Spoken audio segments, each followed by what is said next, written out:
Chapter 6. Noah.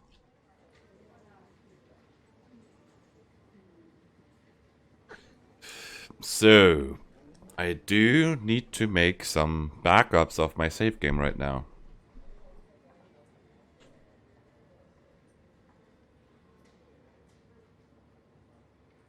So give me a brief second.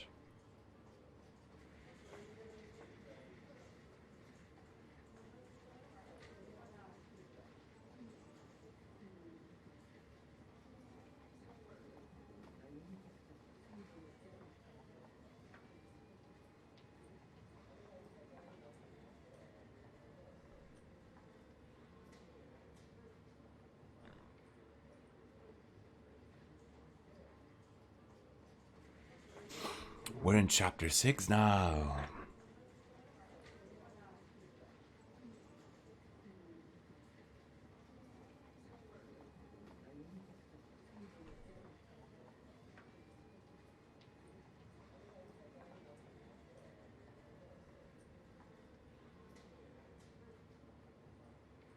Kind of exciting.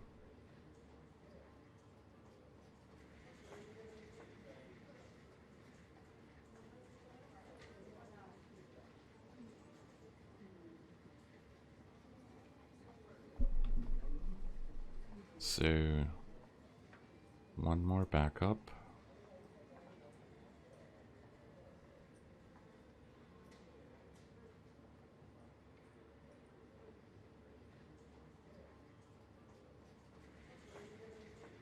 One more backup.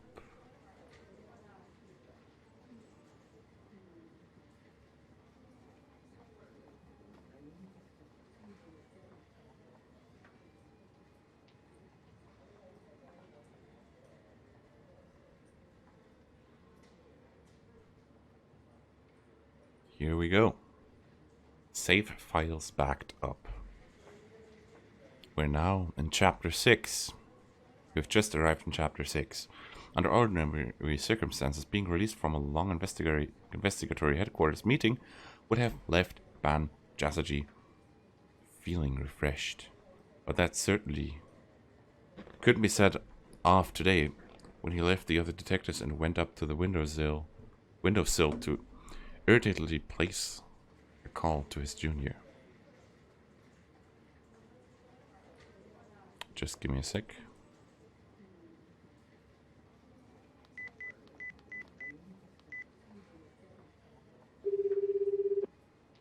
His partner, Sua, hadn't shown up at today's investigation meeting.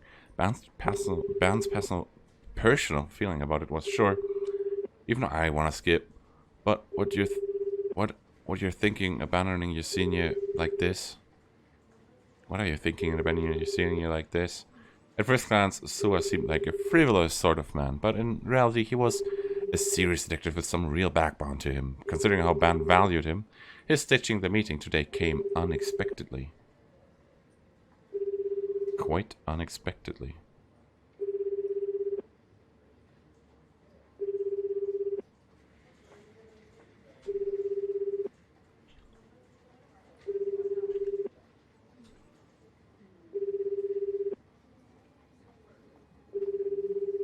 Ben had tried to contact him countless times, but he had always ended up getting his voicemail.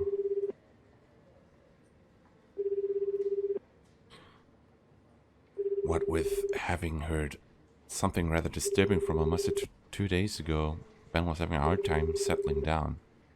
Today was full of annoyance after annoyance. Aside from the thing about Silver, there was also the fact that when he reported it about the GE raid in the meeting earlier, Matsunaga shot him down with, "We don't have the time to deal with this idle gossip. Please, don't let things get any more aggravating than this." Ben let out a small sigh as he waved his fan at his face. Which was when this call suddenly went through and he heard his junior's voice.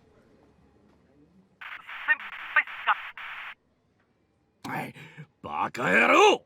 Doko hotsukiarite. The connection was terribly low quality. Ban scratched his short hair, wondering where in the boondocks Sua had gone off to.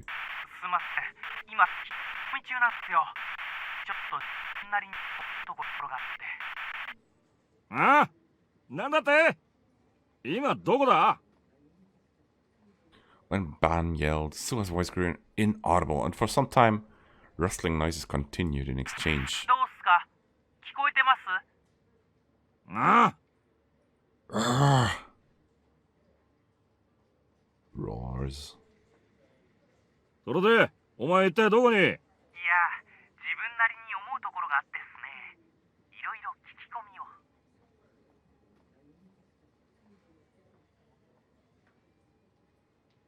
お前な。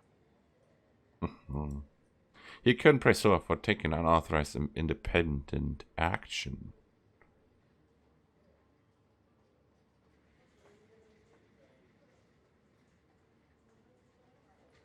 Since Ban showed himself was constantly taking unauthorized independent action, however, he couldn't help smiling dryly at the thought that maybe all the time together had led him to having a bad influence on Sua, his junior.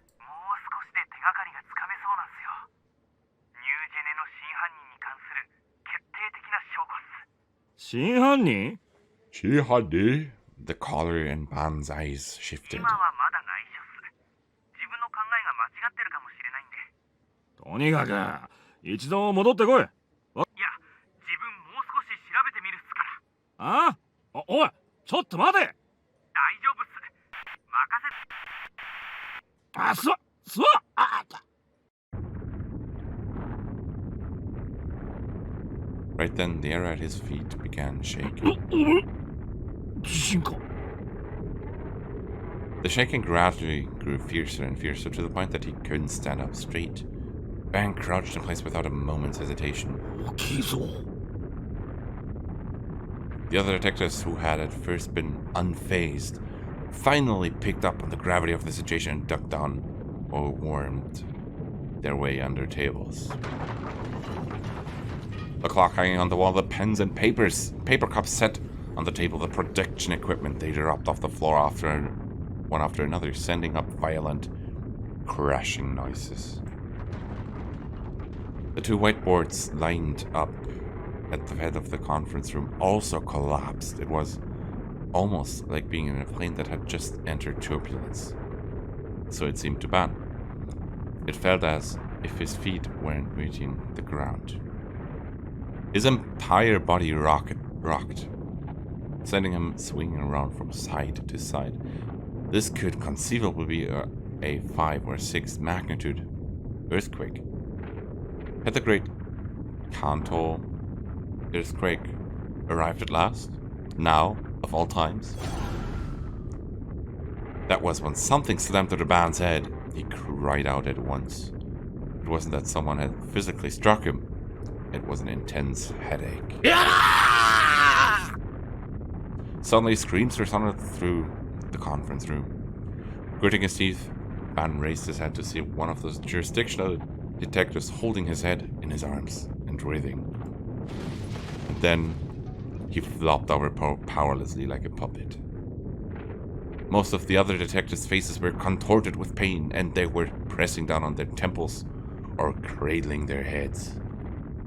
What was this headache that matched nothing he had ever experienced before, and had no way of knowing whether or not this was connected to the earthquake? The shaking finally started to dissipate. Ban looked through the window with foggy eyes. It overflowed with milky white light. The brilliance of it prevented him from keeping his eyes open.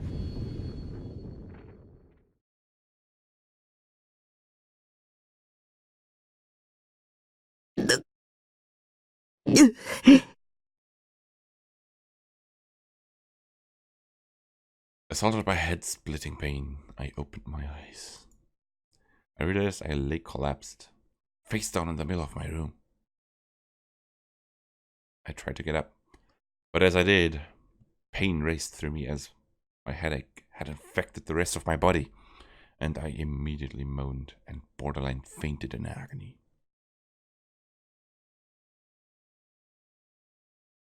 After about 5 minutes worth of writhing around, when the pain had started started to subside immediately, I grabbed one of the legs of my bed to pull myself up.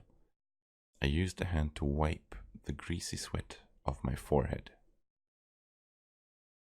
The room was in a disastrous state, as if a storm had passed through it. All of my brides who had been lined up on their shelf were now toppled over or had fallen to the floor. The bed was tilted and the manga volumes and arrogant packages piled up on it had come tumbling down, scattering across the floor. What the hell had happened? If I remember correctly, someone had called me, "Let me pass." Paul had played through the phone, and as before, it had transformed into something like an ambulance siren by the end.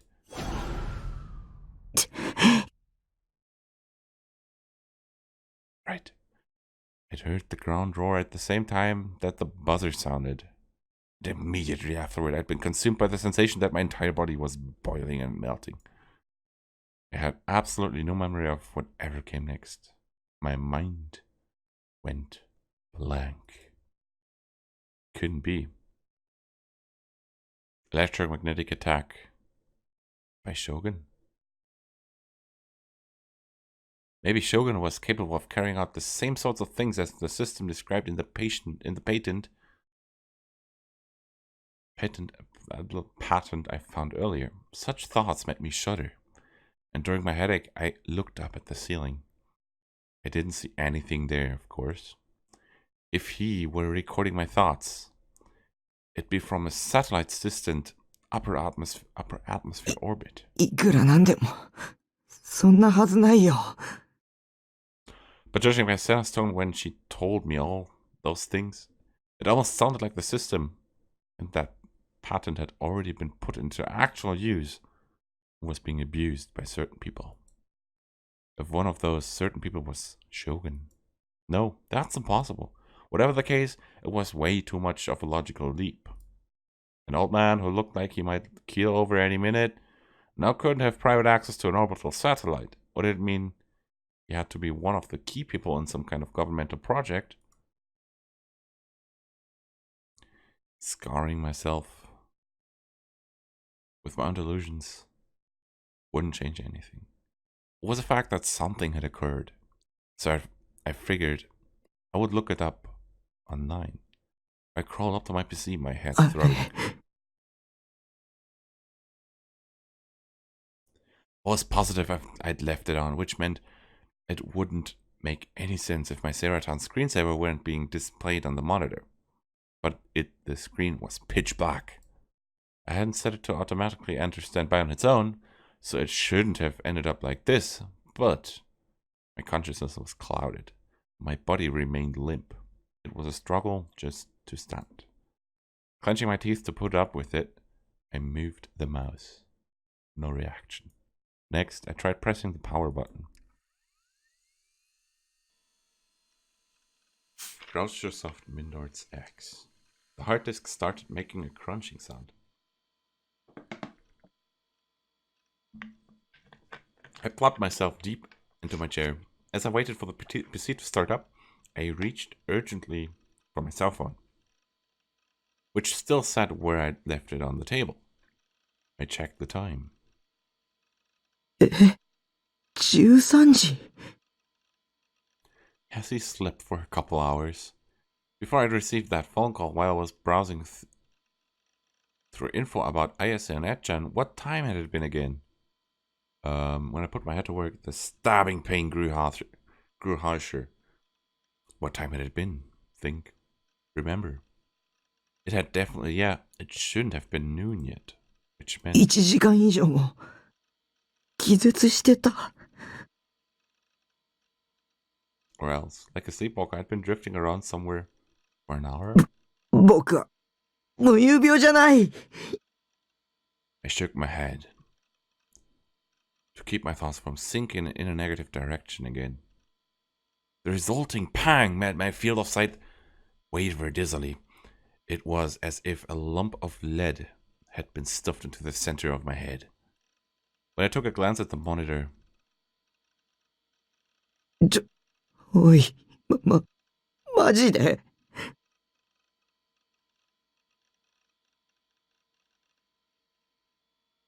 I'd call that a red screen instead of a blue screen.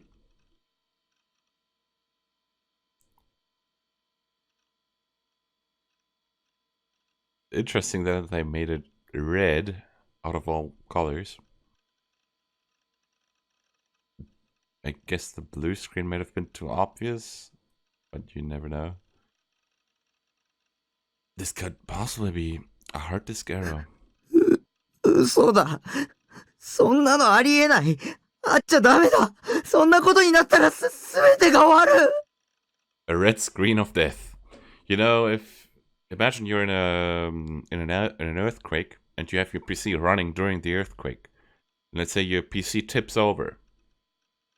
It's pretty realistic to say that because of the, for example, the PC tipping over or something, or the vibrations, that you could say the needle that reads the hard disk has crashed into the hard disk and damaged some data or the disk itself. Meaning that you would call it a head crash in what's it called in professional terms. That a head crash on the hard disk might have happened during the earthquake. Given the assuming the fact that the hard disk was running while the earthquake tipped over the entire thing. So that might be a possibility.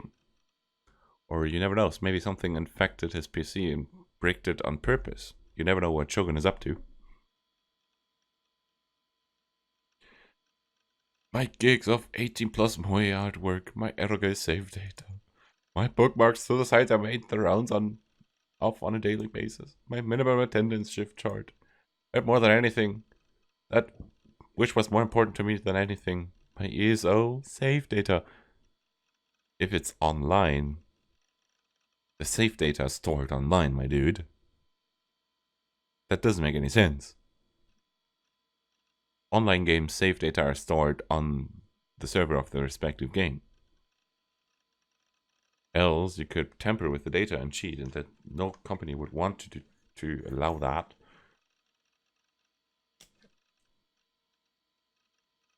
So you're probably still okay, depends on which technical glitch has happened.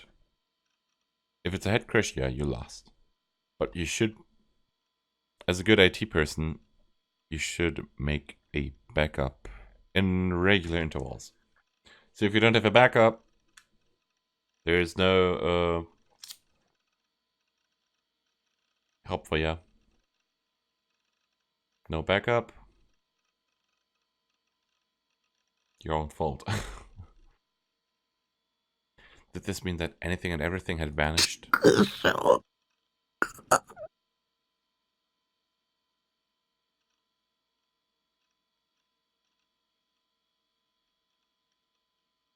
wanted to scream and cry in frustration. I wanted to bang at the keyboard. I wanted to kick the wall. And even now, I wanted to make sure of whether or not a restoration was possible. But my body felt as heavy as always, and my headache wouldn't recede. So it was all I could do. Simply to sit limply in my chair and bite my lip. It was over. My life was over. The deletion of my ESO data meant I had no longer had any reason to live. Everything stopped mattering to me. It had all burned away. Just kill me.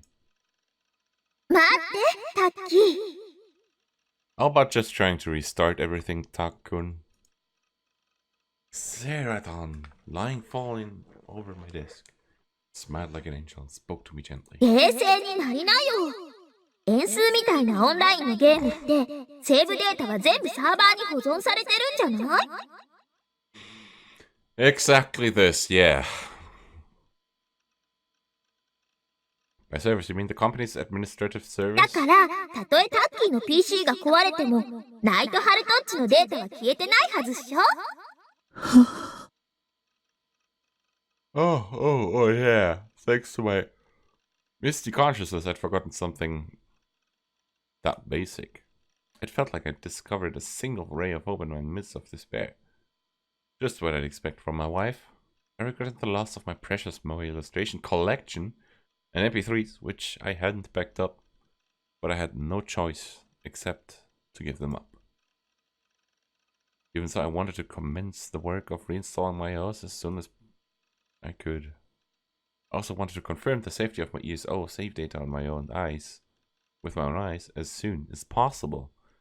Although before anything else happened, I needed the headache currently torturing me to subside. But I very much doubted this pain would do me the favor of disappearing anytime soon.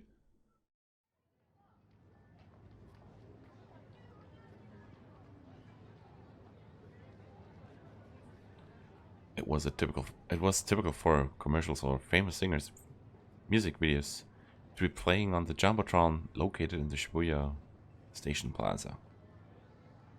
Currently projected on it, however, was the solemn face of a female newscaster. It was a special TV broadcast, and on the upper left-hand side were displayed sensational words. Earthquake in Shibuya.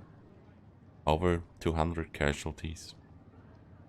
Earthquakes were an everyday occurrence in Japan, even in the capital metropolitan area. Magnitude 5 earthquakes were known to have taken place myriad times. But as the mass media gathered information, it became clear that this earthquake in particular had produced a bizarrely strange number of casualties. Its strangeness was especially apparent when one compared to the magnitude 5 earthquake in 2005, which had resulted in 0 casualties. And on top of all things, the earthquake had centered around Shibuya, the subject of close scrutiny throughout Japan, thanks to the new gen cases. An earthquake had also appeared in Shibuya about 3 months ago. 8 deaths had emerged at the time, despite the fact that it was only a magnitude 3 earthquake.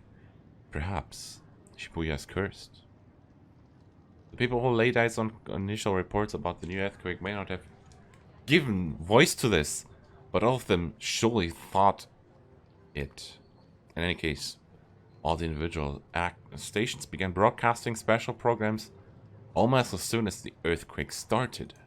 Information was currently complicated, and though the full count remained unclear, the female newscaster read off her notes, starting, according to an announcement by the Fire and Disaster Management Agency, 31 fatalities have been confirmed at present, and it is believed that the number will continue to rise. Furthermore, the cause of death is currently unknown.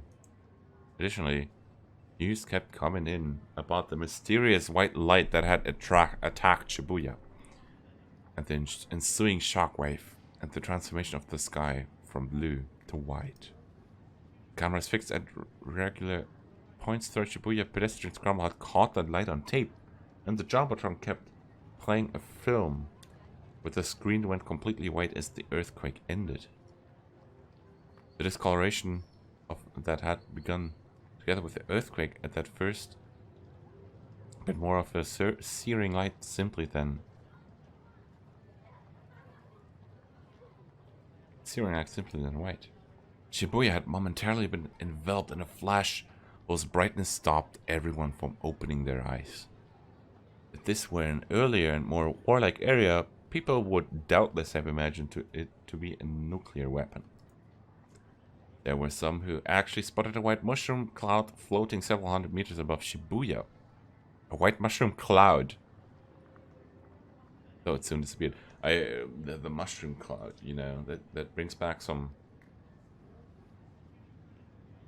analogies to, you could say, Fukushima. No, not Fukushima, sorry. Hiroshima, I mean. Hiroshima and Nagasaki. Fukushima was the incident with the nuclear power plant.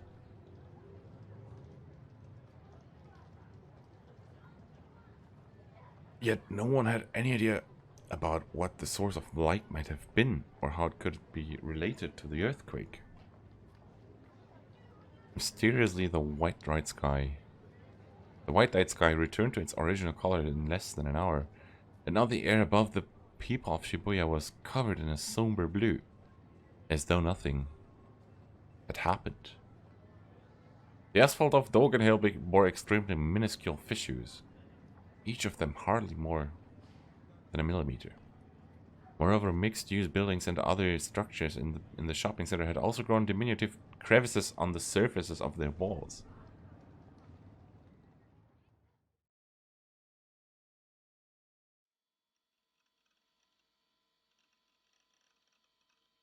My headache still wouldn't let up. It had taken close to 2 hours to reinstall my OS. 2 hours to install an OS, oh, that would hurt, dude. For me, it would take like less than half an hour to reinstall my OS, but to set everything up, it takes way more. But, you know, I have the luxuries of SSDs, while he only has a typical HDD, magnetic hard drive.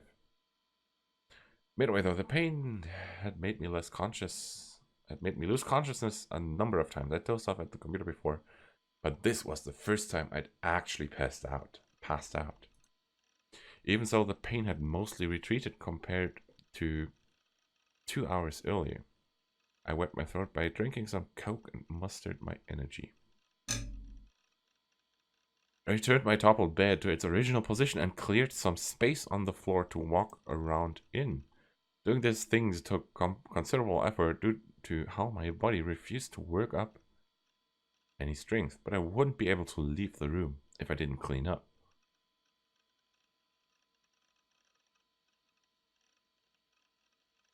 Some people only have HDDs, but it's also some of the cheapest crap. HDDs, yeah, they cheap. They cheap, yeah. I kind of regret buying a small SSD and using HDDs for the rest of my data. I only have a 120 gigabyte SSD, which I'm using for my Windows. And I have my Linux installation on a hard disk, regular one, which causes Linux to take longer to boot up than my Windows. Still, the boot up process in Linux is pretty damn fast, but it would be nicer with an SSD. And the 120 gigabyte SSD is too small for Windows. Windows takes a lot of space up. Takes up a lot of space, especially if you need like development environments, like software development environments that you want to have on your SSD, because you want them to load fast and compile fast. That's a bit of a pain. Small SSD. Go for a big SSD if you have to buy in, if you're assembling a new computer. Go for big SSDs. Do yourself this favor, please. It'd be the worst if doing Shogun's next attack, although I didn't know if it were really him or not. I found myself trapped in there and couldn't run away.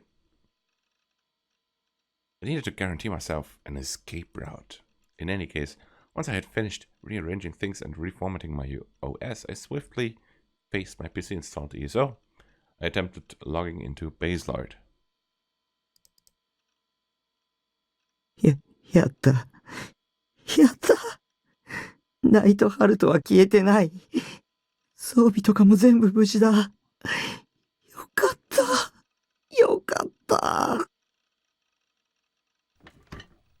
My excess of emotion almost drove me to leap from my chair and pump a fist into the air. But even that was exhausting, and I stopped myself halfway. Even so, I was overjoyed to be able to meet my alter ego again, after thinking he had disappeared forever. Let's see, now that I was relieved, I started wanting to find out what on earth had happened in the first place. It was enough to give me the urge to sue someone for damages. His character data must be more important to him than his life. Yeah, that seems to be true.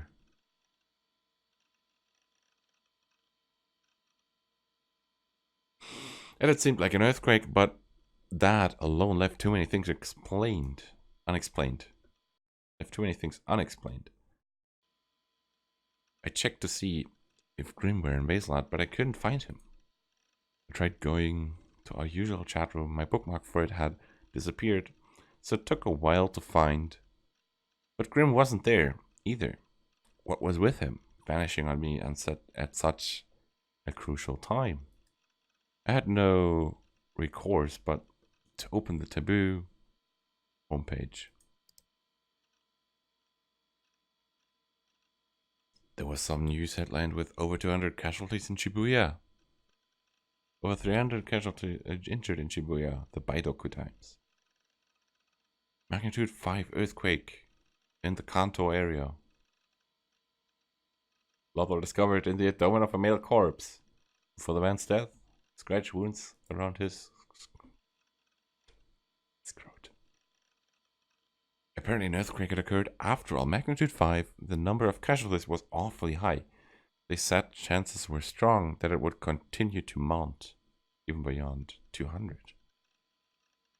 There were also reports that the sky over Shibuya had temporarily turned white, and that a vast mushroom cloud had risen, but no one seemed to be aware of how these were connected to the earthquake. They had pounced on it over at that channel as well, with a lot of people posting threads like, Shibuya again, and Shibuya's over, isn't it? In it. Videos had been uploaded once that showed film from the traffic cameras at the pedestrian scramble. これ、地震だけじゃないよね。At the time, I had been attacked with a horrific headache. It wasn't even at the level where you could call it a headache. It had felt as though the inside of my skull were boiling. And even though 2 hours later, it had left a pulsing pain and limp heaviness behind in my body. 電子レンジに閉じ込められたら、あんな風になるかもしれない。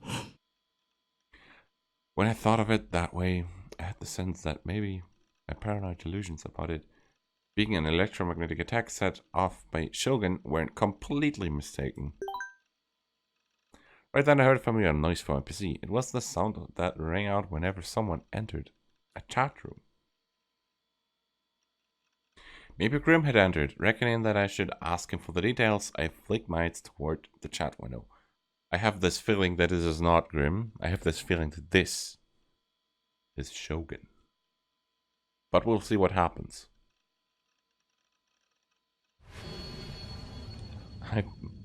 That was some foreshadowing right there.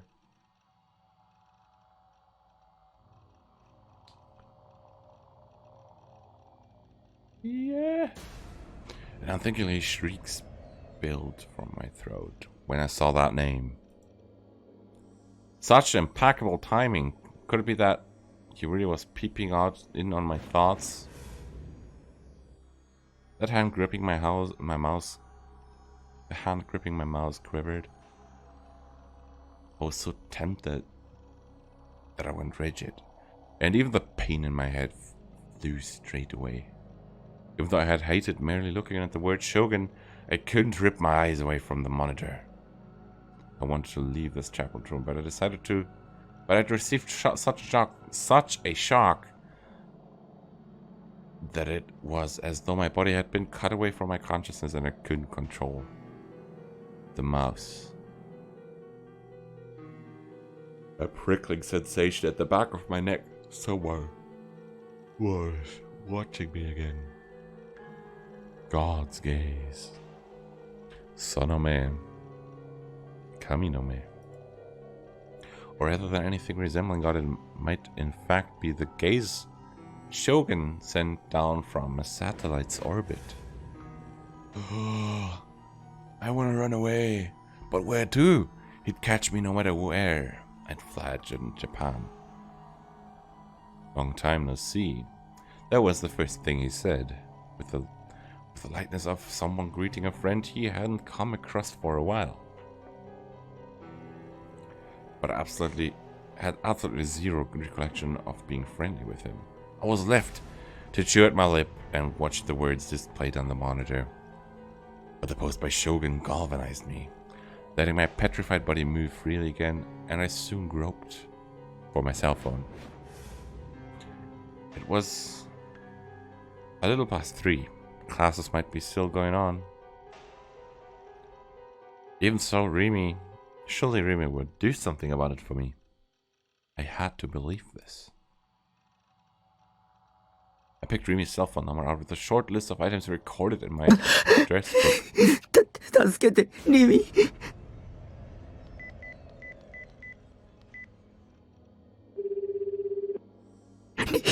リミ、早く。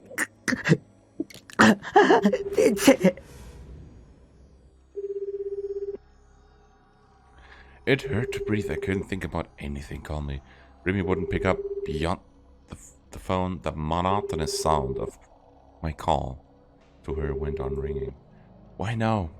Didn't you always come materialize in front of me whatever I thought I found myself in trouble?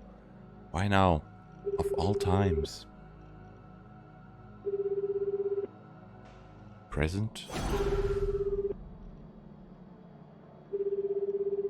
Did you feel like sending me another one of those? I'll send you a present. Do you hate me? Says Shogun. And at this time, he'd set me up as the real new-gen perpetrator for sure. No, I don't want that. I am not the criminal.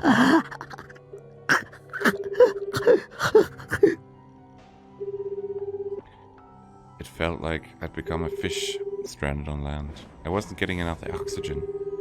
My head went fuzzy. Remy was my last hope. Gripping the phone harder and harder, I concentrated all my attention on the other side of the line as though praying. It went through. 助けて。留守番電話サービスにおつなぎします。That is sad. Her voicemail. I'll be delighted if it pleases you, says Shogun. Oh, dude. What a place for there to be a delusion. We're going for red then.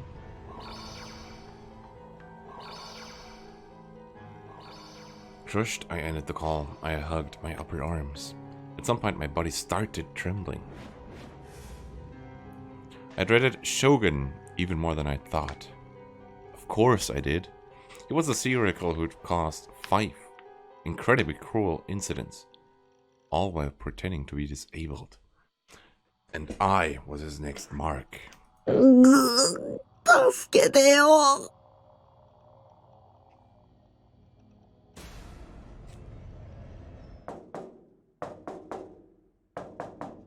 The sound of someone banging at the door came just then, as if they'd waited for the right timing. リミ。 It was Remy. Remy had come for me after all, feeling as though my salvation had arrived. I headed for the door. But I stopped partway there. Why was she pounding so hard? リミ。 I tried calling out to the person behind the door. The knocking sound stopped at once. Silence. No reply. Give me some kind of answer. Why won't you say anything?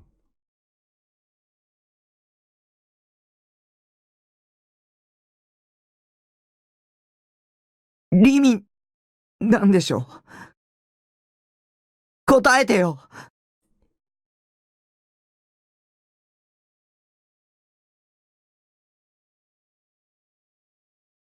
答えてよ。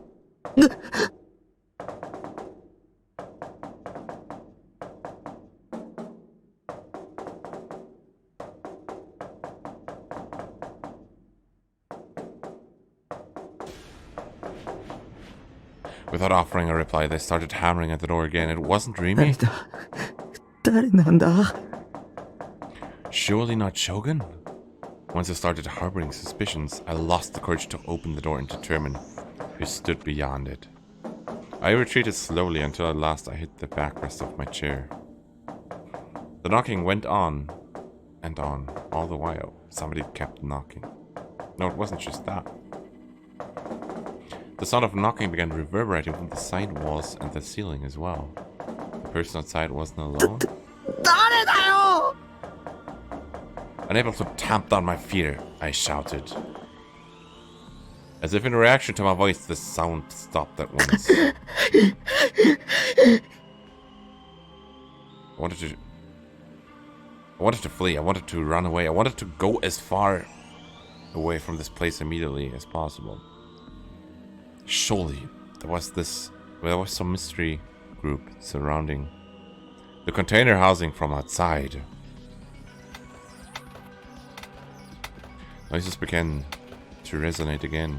This time, rather than a knocking sound, it was the unpleasant sound of fingernails scratching. Being unable to see my opponent's forms only strengthened my fear. I knew Shogun had instigated them, but I couldn't imagine what these people who were harassing me from a single wall's width away possibly looked like. Goosebumps had stood all over me, and revulsion heightened my nausea. I covered my eyes hard. やめて。やめてよ。許してよ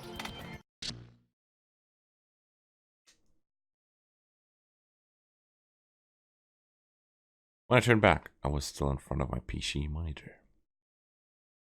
I looked around at the center of the room with a gasp. Still in that position, I looked stealthily. No sound. Had I imagined it? For 5 minutes, I went on paying close heed to conditions outside of the container. I was too terrified to move a finger. In the end, I didn't sense anybody's presence, and I opened the door a crack to look outside, just in case. No one was there. It had been a delusion, but even now, my heart seemed as though it were about to be crushed by anxiety. I sent my eyes back to the monitor. Shogun had already departed from the chat. The traces he'd left behind him consisted of only 4 lines. I'll put a save point here.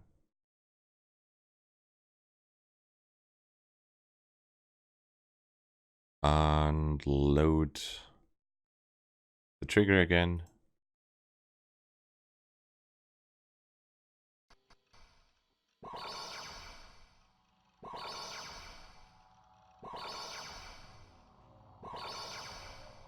And we'll choose green. At some point, my body has started trembling. I dreaded Shogun even more than I thought. Of course, I did. It was a serial killer who'd caused 5 incredible, cruel incidents, all while pretending to be disabled. And well, that was his next. 助けてよ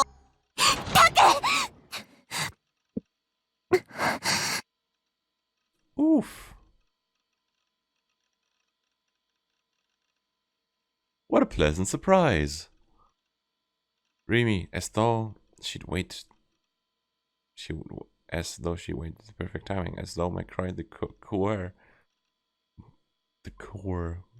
had reached her. Remy had come running to save me from my quandary. She opened the door and bounded in. リミ、助けて Remy took a quick look at my face, then surveyed the area. Awakening to the fact that the PC was the source of my terror, she put on a furious expression and began typing. こういう時はきつく言った方がいいよ。Remy turned back and gave me a kind こう言ってお smile. けば案外あっさり引き下がるでしょ。 Would it really work like that? Really could take things nonchalantly because she didn't know much about the net. But putting it harshly would probably just make him angry. To say nothing of the fact that her opponent was Shogun, I held my breath and watched the monitor. After a little while, Shogun posted another statement.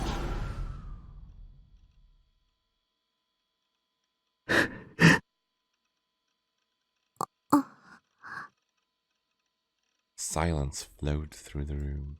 How could it be? Like I thought, we'd pissed him off. The tone of his last line was all too clearly different. どうせ口だけだよ、口だけ。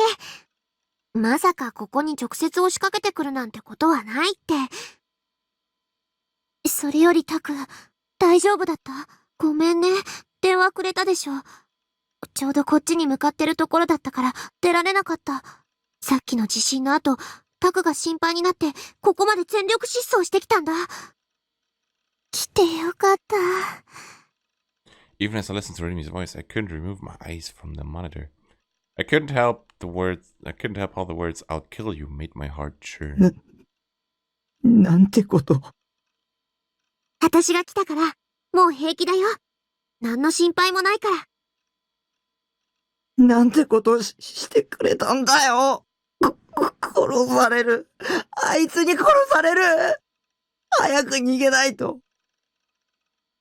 落ち着いて。殺されなんてしないよ。タクの考え。Rimi abruptly fell silent. Eyebrows nodded.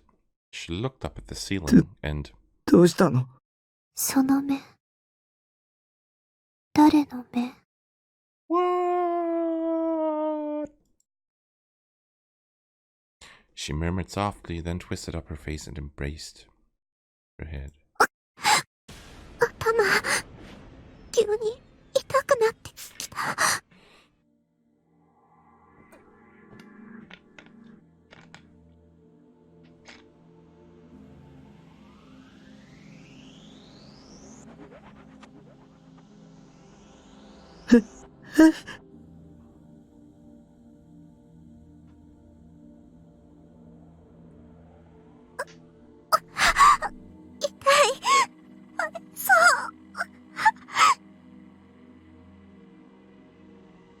Rimi collapsed in place as if she couldn't hold out any longer.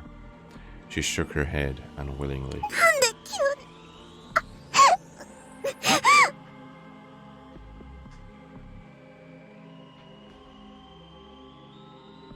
It couldn't be. I automatically looked up at the ceiling. Far above the ceiling, there might or might not be a satellite. Was Shogun attacking?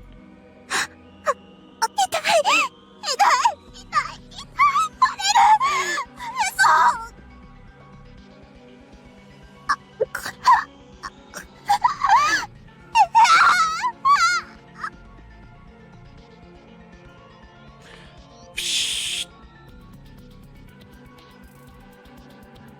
Blood poured from Rimi's nose.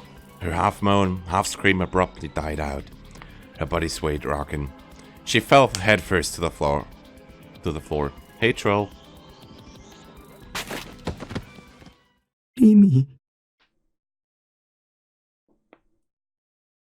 No reply. She didn't budge. Shogun had killed her. The electromagnetic attack from his satellite had killed her. Such a quiet murder. He'd killed Rimi without the slightest sound, smell, or hint of his presence. The silence made it even more frightening. There was nowhere to run. I dropped to my knees and shook Rimi's shoulder. ねえ。起きてよ。リミ。 There was nowhere to run on the face of the planet. 僕を置いていかないでよ。 Shogun would attack me from the sky no matter where I tried to run. こんなの妄想に決まってる。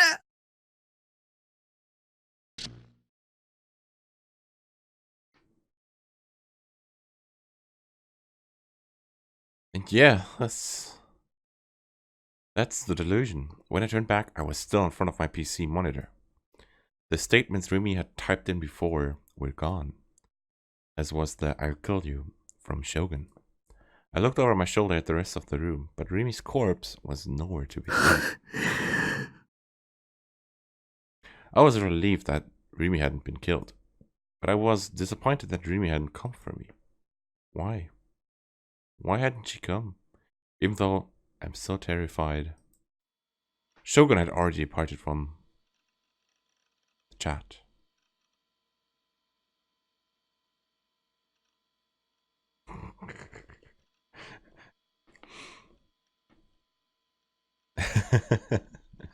The chat comments are just too good. The traces he'd left behind from him consisted of only 4 lines. Nothing wanting to see. Even those words, I hurriedly got myself out of the chat room now that Shogun had vanished. My trembling still wouldn't stop. Shogun was challenging me. What could be so enjoyable about dogging me? Had Shogun finally resumed his activity, having selected me as his new victim? Or was I the most convenient person for him to pin his crimes on? 誰か助けてよ I gazed desperately at the post-awakening Seiratan. 一人は怖いんだ。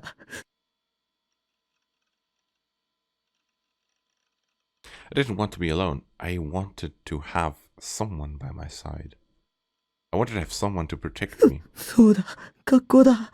学校へ行けば。If I went to school, Rimi would be there. I couldn't endure spending more anxious time here on my own. I took off the threadbare trainers that I wore as house slippers, hastily put on my uniform and left my base.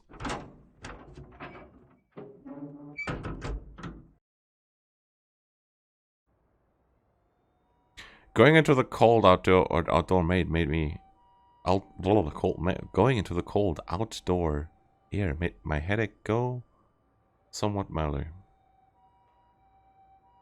A silent and more restless atmosphere than usual hung out about the city. Perhaps it was due to the earthquake. Sirens rang out unceasingly far off in the distance. I couldn't tell whether they were from the fire trucks or ambulances. Most likely both. Yamate Street, one block away from where I was walking now, had come incredibly congested.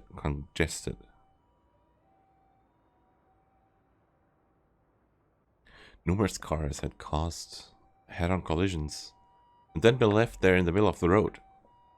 I didn't see their drivers anywhere. The traffic was the fault of the abandoned cars. And the other drivers all honked on and on as if they were going insane. As I stumbled my way towards school, a lone dog cut in front of me, howling as it crossed my path. It was a chihuahua with bloodshot eyes, dragging its leash behind its short body as it sprinted with all its might. Huge globs of drool hung from its open mouth. It must have gotten separated from its owner.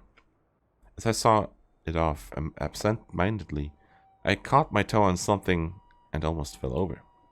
There was a fissure in the asphalt with one side slightly higher than the other. This must be due to the earthquake.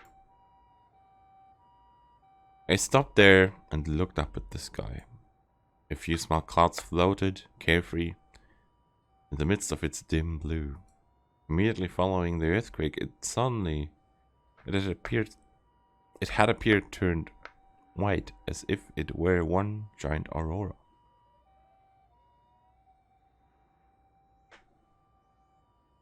So the earthquake happened within chapter 6, which we have started, I think, like an hour ago. So you kind of have missed it. But I couldn't spot traces of that anywhere. This wasn't the usual Shibuya. I simply couldn't calm down. It wasn't merely because of the earthquake's influence. It wasn't merely because of my migraine. Not only that, a certain urge threatened to rack me. Though I was only walking around for some reason, I really felt like I might want to kill someone. By the time I reached the school gates, my anxiety and terror had grown stronger and stronger. I had chills. I wouldn't stop shaking. My headache resurged. When I looked more closely, there were people packed around the seniors' building. I tried to spot Rimi there. Mysteriously, every single one of them was alike in how they looked up at the school top of this. Again, mysteriously, every single one of them was alike in how they looked up at the top of the school building. Oh, Taku! Isumi-kun came running up to me. Excellent. If I asked him where Rimi was, お前、今日学校来てたんだな。いや、そんなん今はどうでもいいか。He spoke with a terrible sobriety, and his expression was pale. One rarely saw him so shaken. What on earth could have happened? マジで。やばいよな。あれ。Bad? What was that? 病気だったんだろ？精神病のことがバレて余計におかしくなっちゃったらしいぜ。さっき飛べるとか言ってたぜ。やべえよ。やばすぎる。俺、人が死ぬとこマジで見てんだけど。人黒すぎて最高だぜ。早く落ちてこねえかな。Such conversations entered my fears from around us. Maybe I had an unpleasant premonition. Following the other students' gazes, I attentively looked up at the school building.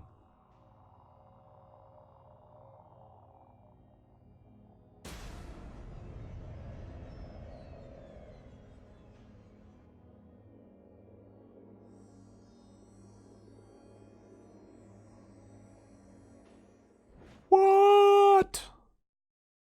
I kind of was thinking that would happen, but stood a single girl. She held her D-sword, the same form, the same one as from her concert. Her pose was that one of lifting a prayer to God in the heavens. Kishimoto Ayase stood there.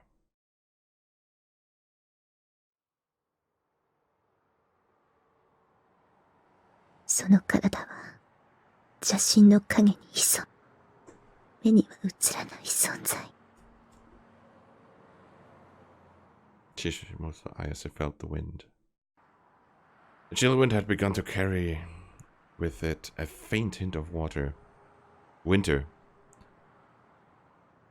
As she entrusted her body to the wind, her expression was very anguished, and drops of sweat rolled down her cheeks. 離れようとも。離れようとも。冷めぬ悪夢は。The Soime Academy roof was surrounded by a metal fence. I said mental fence. Yeah, okay. I guess the fence is mental as well as just as mental as Kishimoto Ayase at this moment. Metal fence. Nearly 2 meters high. Ayase was currently standing in the barely 30 centimeter space that lay outside it.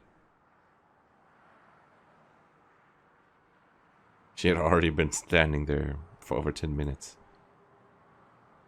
If she took another step forward, she would fall from the 4-story high school roof. Many students had gathered below. They watched Ayase with bated breath. やがて、剣となりて。Become a sword? この身を切り裂くのだろう。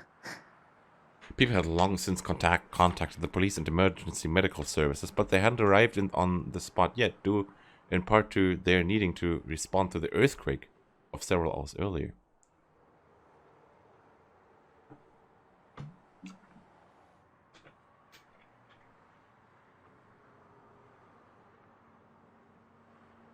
The teachers darted around to prepare a landing mat.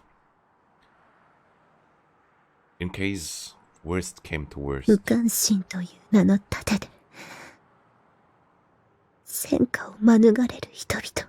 So they're preparing a landing mat. I could imagine if you have like a gym inside your school, there are certain types of gym mats that may be able to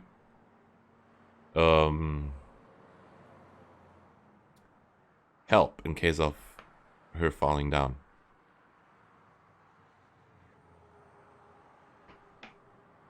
But I was screwed. Sorry, I was reading the chat and the text. But Ayase herself stretched out to her back, standing up straight as if the ruckus below had nothing to do with her. It appeared, in fact, as if she were deliberately attempting to sewer anything, tying her interest to the world below. So, raising her chin to look up at the sky, she closed both eyes. She resembled a shrine maiden, praying to heaven. Because perhaps she had a good sense of balance. Her body didn't waver whatsoever in the small wind. Never mind the fact that she was carrying a colossal sword, one approximately as tall as she was, in her right hand. 神聖なる戦場の敵は心の内の悪意なるもの。 That sword, her D sword, was radiating a pale light, blinking painfully on and off. I have no clue what's up with the D sword. This is my first playthrough. I don't know. As though synchronizing with its blinking, agonizing sighs fell from Ayas's lips. The weak, thin whisper came leaking out with them. 悪意は時として意志を持ち、そしてその姿を表す。 The portrait woven by her whisper soon was erased in the wind. Ayase opened her eyes and ran her gaze across the subdued sky that lay over Shibuya's clustered buildings. この世界は悪意の妄想に満ち溢れている。みんな他人の不幸が大好き。目を閉じても、耳を塞いでもダメ。昔からずっと私のそばを離れてくれないわ。 As she murmured, she brought her enormous sword up to her chest. She embraced it gently with both arms. Mysteriously, that sharp-looking sword placed not a single wound on her body. 帰りたかった。大いなる意志が住む。もう一つの世界に、そのために、心を切り刻んで、混沌の器としての、夢を。 As his expression contorted in grief, quiet tears spilled from her eyes. Those voicelessly wept teardrops danced into space, borne away by the wind. だけど、グラジオールの態動が活発化している。 Gladiol grows listless in the room. もう、時間がないのに、見つからない。見つからないのよ。天国の扉も、賢者も、導き手も、七つの神罰も。黒騎士の伝説は、本当なの？歌はもうたくさん歌ったわ。それで足りないって言うなら。ね。大いなる意志よ。誰の目？ It's midnight, which means the official birthday of ChäoS Head Noah just commenced in Germany or Central Europe. It's now the 26th of February, which means ChäoS Head Noah is 10 years old.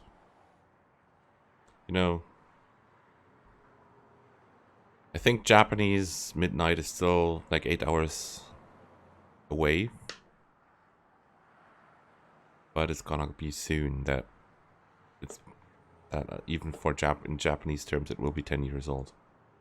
So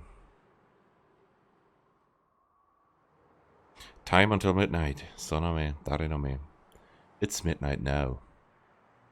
Which means I can take the layout out of the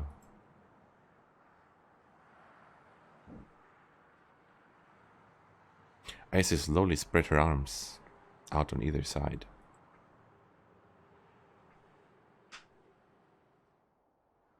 As though to embrace the sky itself. as though to indicate her existence to a distant and high up god. 私は飛ぶわ。 The pale pulsing of her sword increased in ferocity. Ayasa closed her eyes for a second time. At that moment, a final tear overflowed from the corners of her eyes. お願い。この器は差し出すから。魂を連れて行って。 And she stepped forward without a moment's hesitation. And with nothing there to hold up her body, 帰るべき場所へ。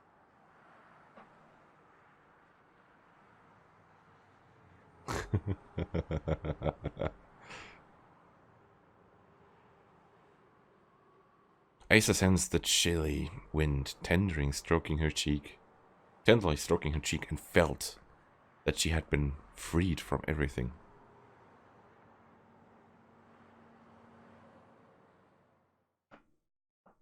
Did she just?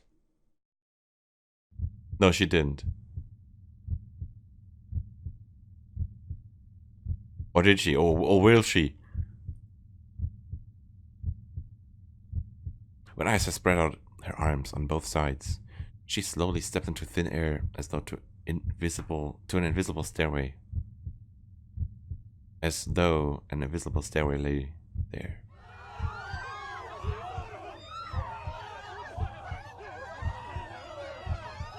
Ayasa's body lost its support like a puppet whose strings had been cut, and she flew inverted through the air.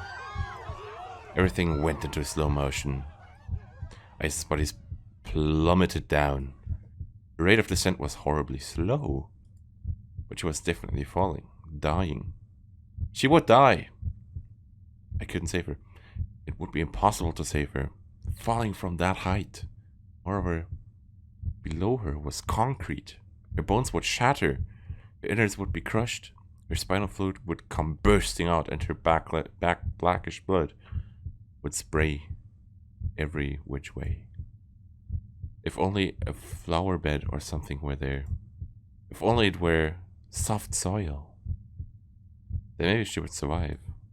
I didn't want to see the moment of anyone's death.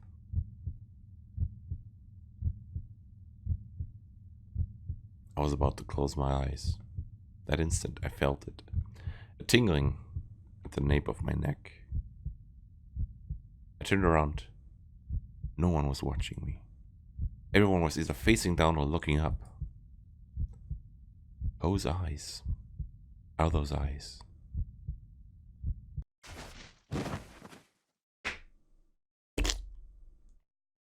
A sound resounded. A sound of falling. It was the first time I'd heard it. That sound was unexpectedly soft. まさか。 Beside me, Misumi couldn't widen his eyes. Stunned. Though his line of sight ought to have been pointing toward the place where Ayase landed, his gaze was filled more with powerful surprise than with horror or sorrow. Not only Misumi-kun, all of the spectators wearing expressions of incomprehension went speechless. 生きてる。 Ikiteru. Alive? Ayase lay fallen. What? What is this? I couldn't tell whether or not her bones had shattered. I couldn't tell whether or not her innards had turned to pulp. The spinal fluid hadn't come lashing out. Blackish blood hadn't flown everywhere. A frail but certain groan spilled from Ayasa's mouth. She was alive. She appeared to have lost consciousness and didn't budge an inch, but she had almost no visible injuries. Only minor traces of blood on her forehead. Even though she had fallen from the roof, she lay collapsed there, but all but unhurt, on a flower bed. 花壇に。 Had there been a flower bed there?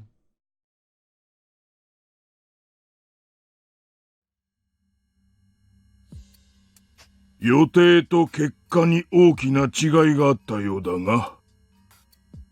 I have questions.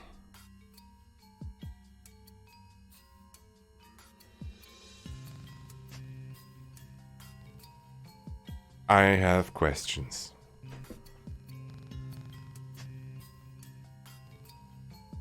This is some hardcore stuff. Well, maybe not too hardcore, but it appears there was a tremendous difference between our projections and the actual results.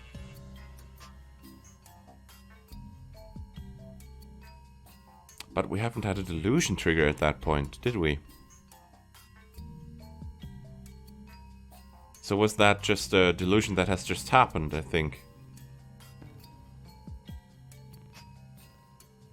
Just, you could say, a delusion that where we had no influence of.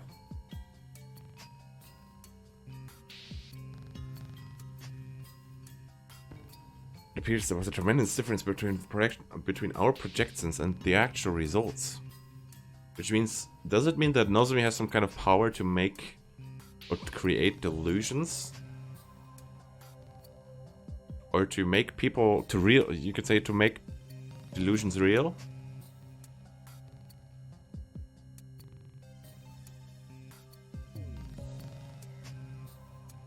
Because if there's a difference between their projection and the reality, something must have distorted their projection, or must have distorted the reality. Let's say if they were able to project delusions onto everybody's minds and therefore make it real, or to make it actually real, they must have some power like Takumi's delusions, just making the delusions real and stuff.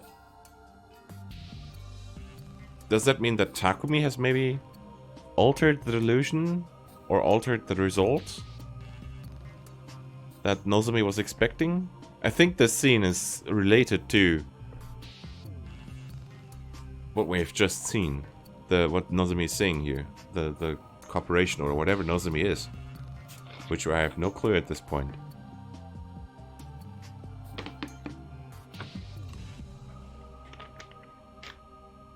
But this is getting interesting. 我々は進化への第一歩を踏み出したんですよ。三桁もの死人が出るなど、我々は聞いておらんぞ。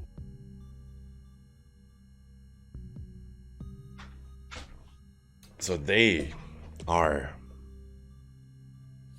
behind the earthquake.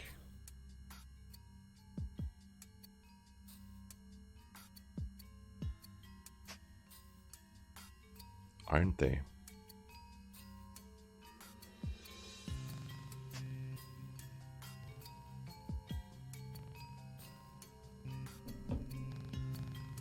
計画に不備があったのかね。いいえ。お二人にはぜひ人の進化の歴史というものを振り返ってみていただきたいものですね。進化には多少の犠牲はつきものという点については異論はないよ。死人のことなどどうでもいい。重要なのは予定と違うということだ。想定の範囲内ですよ。私の中ではね。ならばなぜ事前に我々へ連絡せんのだ。Well, see you another time, Troll. Thank you for tuning in. 情報をコントロールするにはそれなりの下準備が必要なのだぞ。貴様の推挙のために人や金を犠牲にしてきたわけではない。それを忘れるな。ご安心を。先ほど申しました通り、全ては想定の範囲内。いずれ近いうちに選挙での票集めに苦労することも、強引な勧誘活動を告発される恐れもなくなるでしょう。我々が日本を、いや世界を変える日もじきに。口を慎め。300人委員会への造反が知れれば我らに待っているのは破滅だけだ。Mutiny against the Committee of 300. So is it that Nozomi is, you could say, an underling or a slave of the Committee of 300?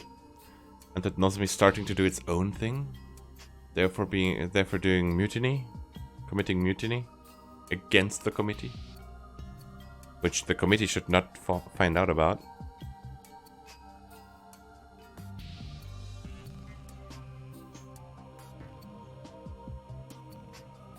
Now it's getting real interesting.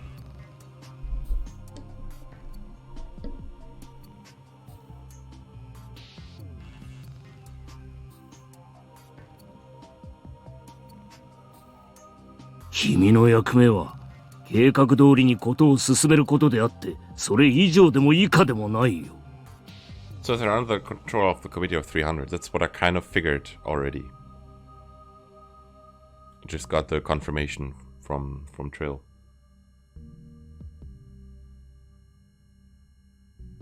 But what the mutiny is, we will see.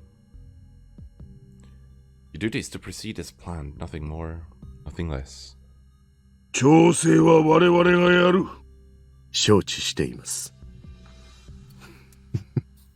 それで、第二世代についての報告を聞こうか。お二人にも満足していただける仕上がりですよ。ノア2はね。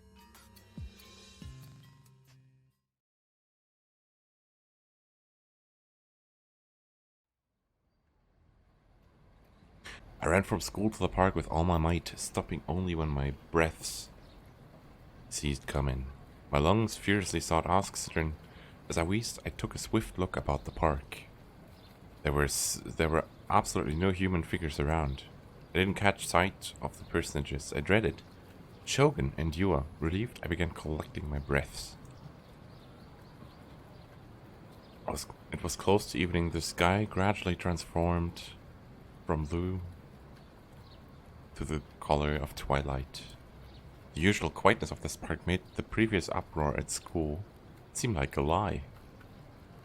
That incident had ended in a failed suicide attempt. An ambulance carried Ayase off. I had no way of knowing what happened to her afterwards. After the stir, I gave up on searching for Rimi and ran away here.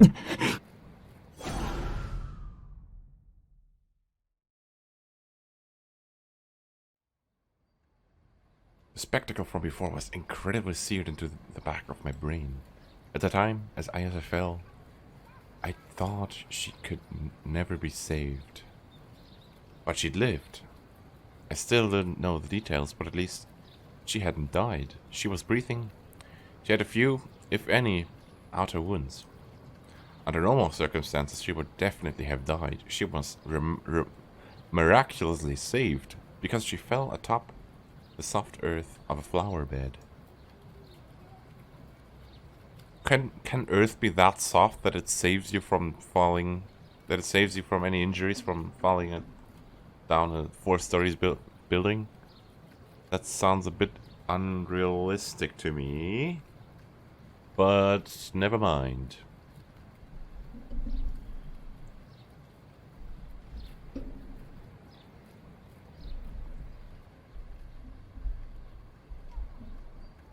But it was physically impossible for Ayase to have fallen on a flower bed, because there had not been anything like a flower bed down there until the instant Ayase fell. That place had been the paved asphalt of a parking lot. Several teachers' cars were parked there. Despite that, why in a single second had a flower bed manifested? Had I done it? In the midst of being upset over it, I envisioned that maybe there was a flower bed beneath her. Just because of that, could a split-second illusion like that actually become reality? I wondered if I had some kind of special power and I'd undergone the similar experience of witnessing Ayase divide in two, but could I do something as amazing as creating a flower bed instantaneously? Even though I didn't possess a D-sword.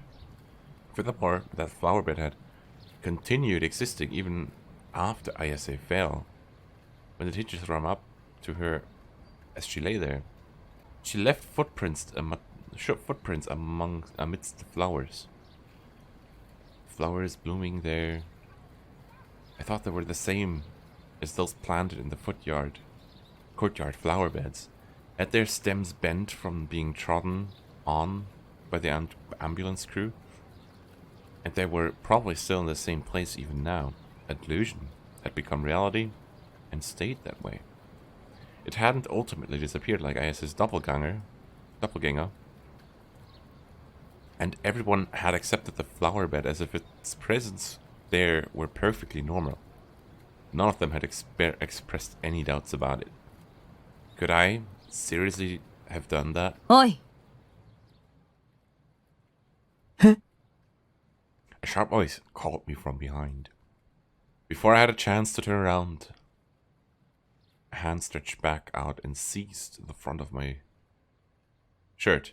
You didn't miss anything important. Without my having any chance to struggle, I got shoved violently into the playground equipment. My back slammed powerfully against it and I moaned in pain. お前だな。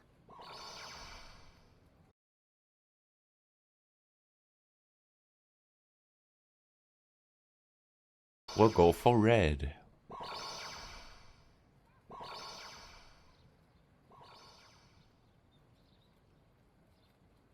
あの花壇を作ったの。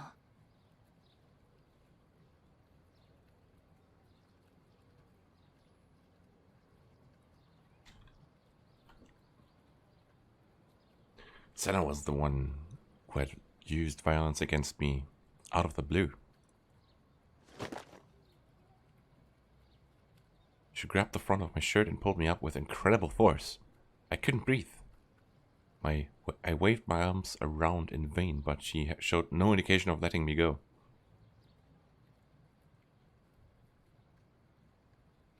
On top of that, her eyes were brimming with a sharp light that might be interpreted as the desire to kill. It went cold, thinking she'd murder me, and frantically shook my head. とぼけるな。 Senna's fierce breathing brushed my cheek.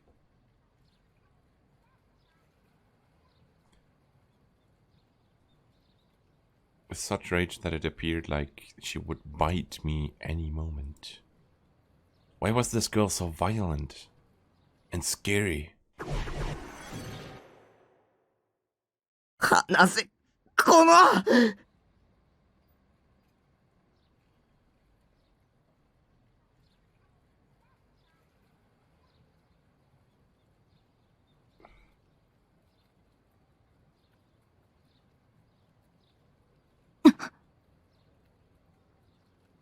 We have chosen red now.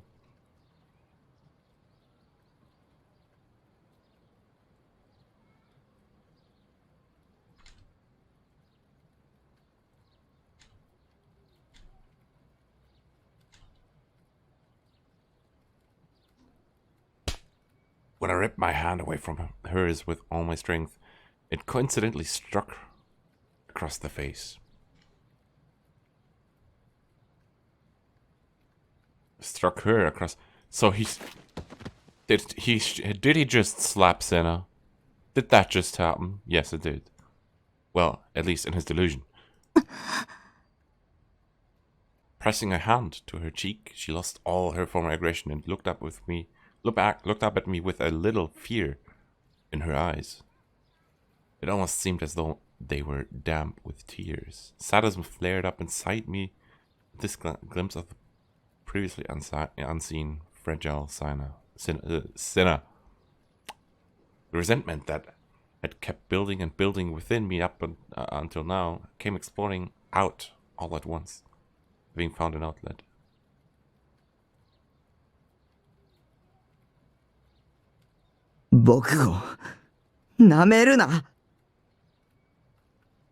Fighting words I would normally never have used.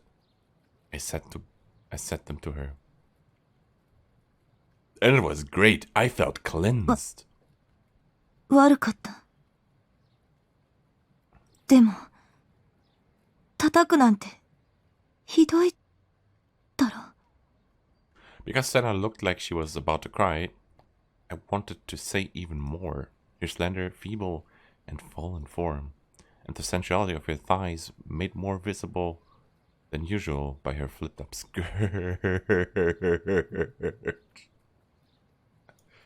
And her long, dark hair that flowed across the ground. All of them exhilarated me. 僕がやられてばかりだと思ったのか。 Did Takumi just grow some guts in this delusion? 確かに、見た目明らかに弱そうだもんな、僕は。明らかなドキュンを相手にするより、僕みたいな弱そうな奴をいじめる方が楽だし、楽しいだろう。調子に乗りやがって。僕だって、やるときはやるんだぞこのビッチがいつまでも、黙ってばかりだと思うなよ。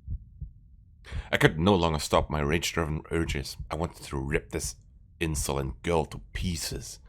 I straddled the fallen Senna. 何を。うるさい I seized both her wrists, preventing her from moving. She ended up looking at me from directly below. Until now, she'd always looked down at me.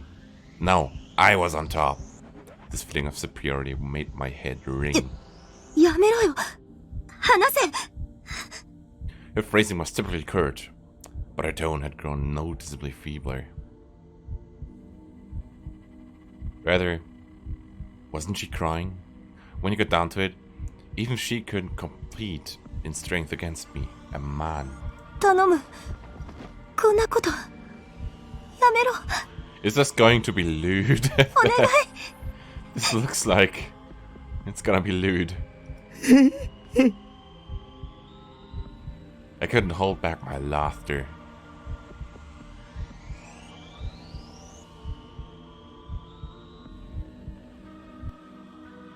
I now controlled her. I could do whatever I pleased with her. To think such a magnificent world as this existed. Why hadn't I done so from the start? I wondered what I had been so afraid of. I'd been such a fool up until now. たっぷり可愛がってやるよ。What? That お wasn't. い、無視するな。 That was over quickly. Someone was gripping my shirt front, pushing me back against the playground equipment. あれ I was somewhat disoriented by the instantaneous reversal of our power relationship. その力のことを誰に教わったんだって聞いているんだ。 I didn't remember her asking me anything like that. Was it the reality I'd skipped via my delusion? Maybe? We'll have to read the neutral one for this as well.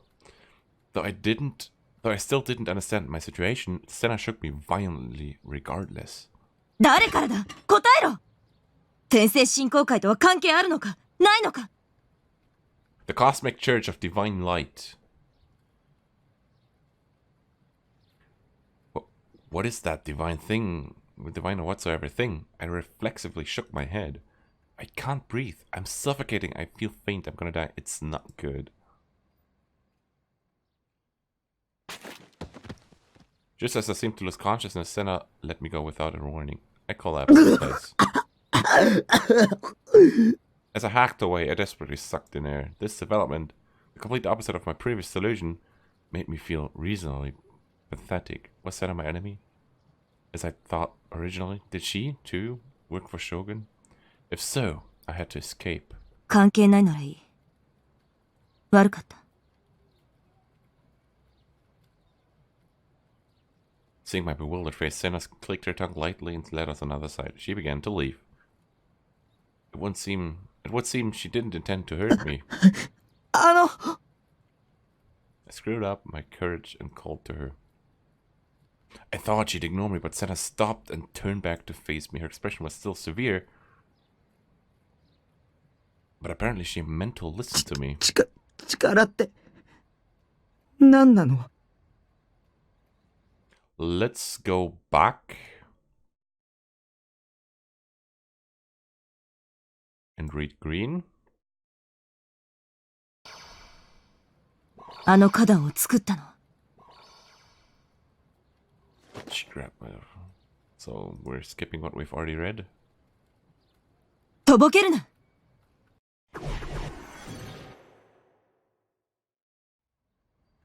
Senna's fierce breathing brushed my cheek. I cowered, almost convinced that she was literally going to bite me.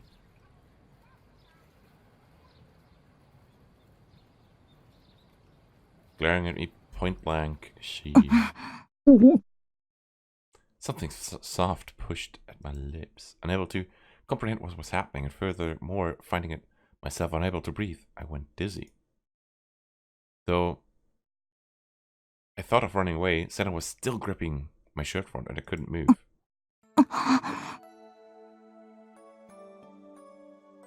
On top of that, something darted bewitchingly, invading its way into my... What? It wildly wound about my tongue, licked along the ridge of my teeth, violated me. I was far at sea, yet for some reason it felt incredibly good. But it was hard to breathe nevertheless, and I seemed about to pass out. Right beforehand, that something wriggled out of my mouth. At last. No, they did not kiss in the delusion, did they?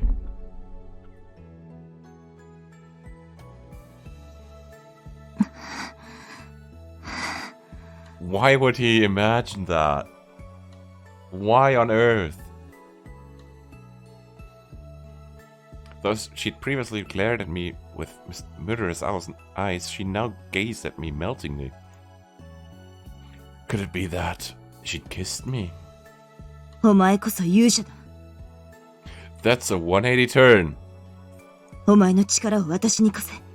私と一緒に戦え。拒否するのは許さない。 Putting Clarendo's perplexing things in an angry tone, she brought me her face close to mine again. She pressed... Why is he imagining this? This is some weird imagination of his. She pressed her lips upon mine maddeningly and assaulted the inside of my mouth. Therein entered her heated sighs and sweet saliva. Those descriptions. 私は勇者に純血を捧げるために生まれてきた巫女だ。 Wearing an expression of ecstasy, she delivered, "What arrow is that from?" type lines to me. お前がいないとこの戦いには勝てない。さあ、血の契約を交わそう。 Ooh. Senna bit down hard on my lip. Pain shot through me, and the taste of blood spread in my mouth. お前が欲しい。 I want... What? Hers was not the attitude of someone making a request. For starters, the things she was saying were absurd, but the sensation of almost being reverse. Yeah. Excited me, making me think maybe I could enjoy this kind of play. That's the delusion. おい、無視するな。その力のことを誰に教わったんだって聞いているんだ。 I didn't remember her asking me anything like that. Was it the reality that I escaped by my delusion of reverse? What? Maybe? Though I still didn't understand my situation, Senna shook me violently regardless. 誰からだ？答えろ。転生振興会とは関係あるのかないのか。 What was it? Okay. Here we have merged back into reality. And let's go back and do nothing. And see what reality is actually like at this point. あの花壇を作ったの。とぼけるな。 Why was this girl so violently and scary? Save me! Someone save お me. 前は転生振興会と関係があるのか。 Okay, neutral. When it comes to neutral, just nothing happens. You whine. その What? 力を誰から教わった？ Unusually, her voice had grown strained, but I had no idea what was going on, and all I could do for the time being was keep shaking my head over and over. あんなの、ありえない。理想度なしでエラーを現実にするなんて。Make it an arrow into reality without a D sword? お前は、その力のことを誰に教わったんだ？ So it was him that altered this aimed projection of Nozomi into something different that made Fez survive and made that into reality? Yeah, it does look like he real booted the thing. Just at the turn. 誰からだ？答えろ！ No one told me a single thing about this power, but if I had to put it in one way or another, do they really use the term real boot in the ChäoS set visual novel? I have no idea. I know it's apparently from ChäoS Child, but I haven't played that as of yet, since I want to finish Head first.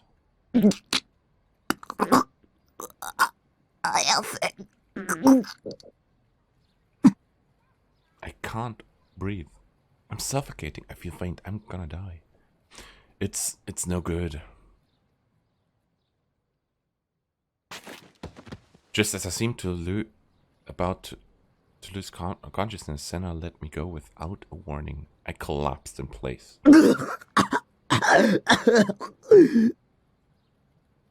As I hacked away, I desperately sucked in air. What the hell? Was Senna my enemy, as I thought originally? Did she too work for Shogun? If so, I had to escape.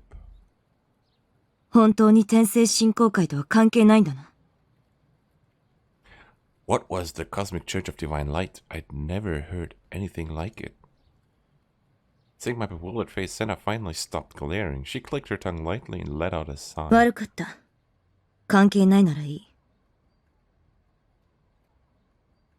Muttering in a disinterested way that really didn't make it sound as if she were apologizing, Senna began to leave.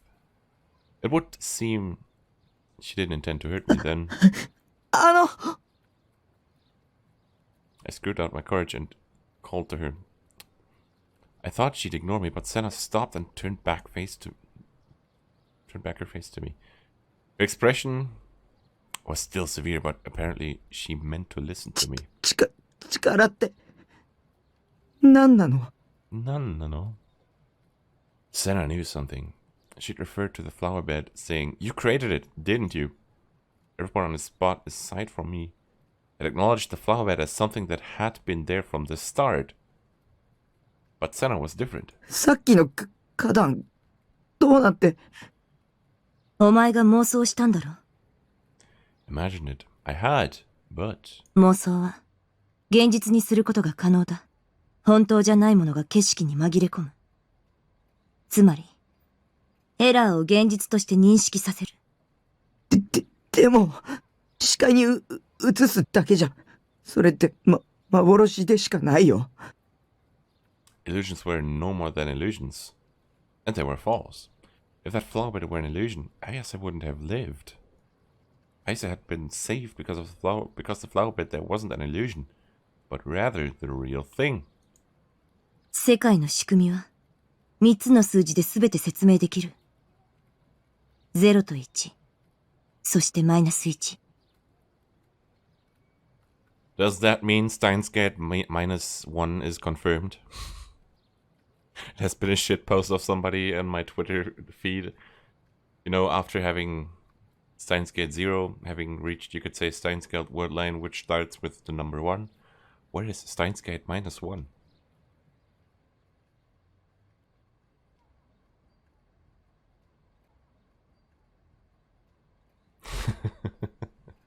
Oh, I think Steiner posted that literal... I'm the one who gave the person the picture. Oh, nice. So, can you post it? Can you post a link in here for reference? I hope I have allowed links. Please.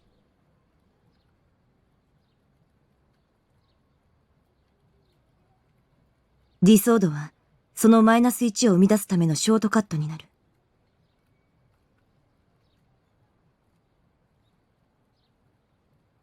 Steins Gate -1. だがお前は、ディソードなしでそれをやった。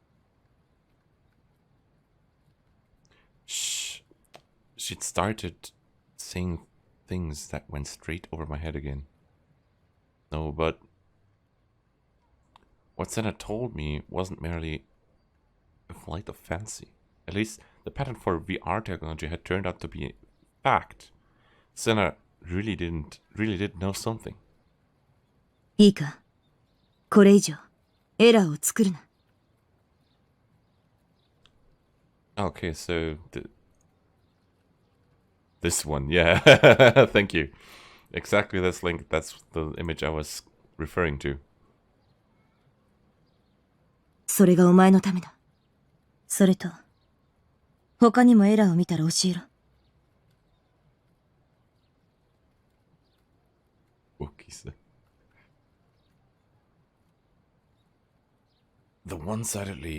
She one-sidedly threw at me words that could be taken as a kind of threat, and she turned her back on me. 目に見えるものだけを信じられることが、どんなに幸せか。Senna spat out that parting mutter, and this time, she left for good.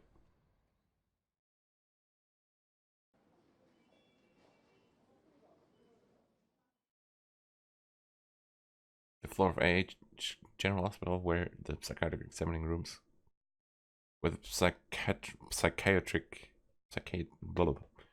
those examining rooms could be found, was steeped in silence.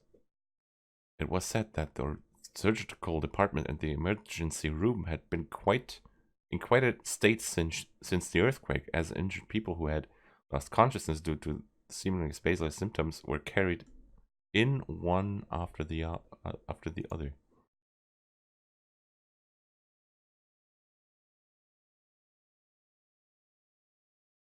Shamadea's system. But the psychiatric ward had nothing to do with that. Psychiatric ward. And if anything, the patients visiting for diagnosis finished earlier than usual. In a few days, perhaps potential PTSD patients would come pouring in. But for today, at least, the psychiatric department had run out of scheduled appointments. The nurse Hasuki Shino realized that she had been working here since the previous day's night shift with hardly a break. She was hungry as well. The psychiatric ward lost one of its doctors the other day. He had been ruthlessly killed in a new gen incident, and no substitute had arrived yet, so they were constantly understaffed. But all that remained for today's work were minor miscellaneous tasks, and if she passed them on to the nurse responsible for the next night shift, she could finally take some time off.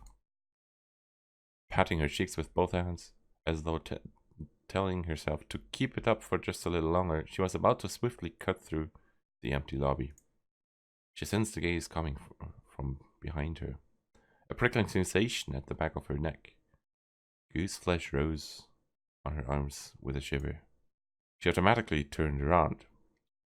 But all that continued. Beyond there was the silent corridor. No one was there. Huh? 看護師さん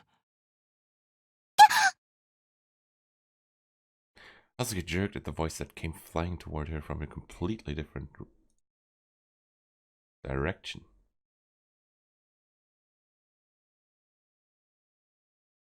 One woman stood alone in the lobby she'd convinced herself was empty, and she'd called out to Hazuki when he spotted her. He was a young man with some childishness remaining in his determined face. His complexion was ruddy, and he certainly didn't appear to be ill. あなたは。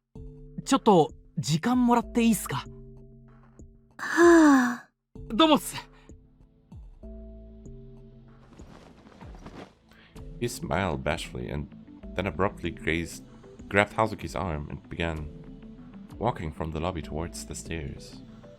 Upon seeing Hazuki's confusion, the man Suwa Mamoru pulled a black ID book out of his breast pocket and held it up a little demurely. It was a police badge.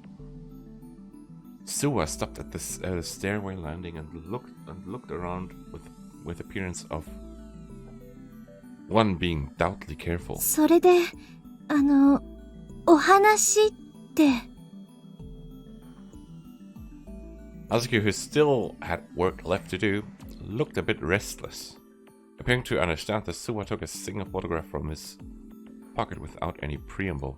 この少年に見覚えないっすか? Pictured there was Nishizo Takami's listless-looking face. Hazuki, who had confidence in her ability to remember faces as part of her work, had already nodded unthinkingly. 西條匠。間違いないっすか? ええ。でも。Hazuki's hesitation was only natural, even if the person asking were a police officer, there couldn't be anything good about leaking a patient's information.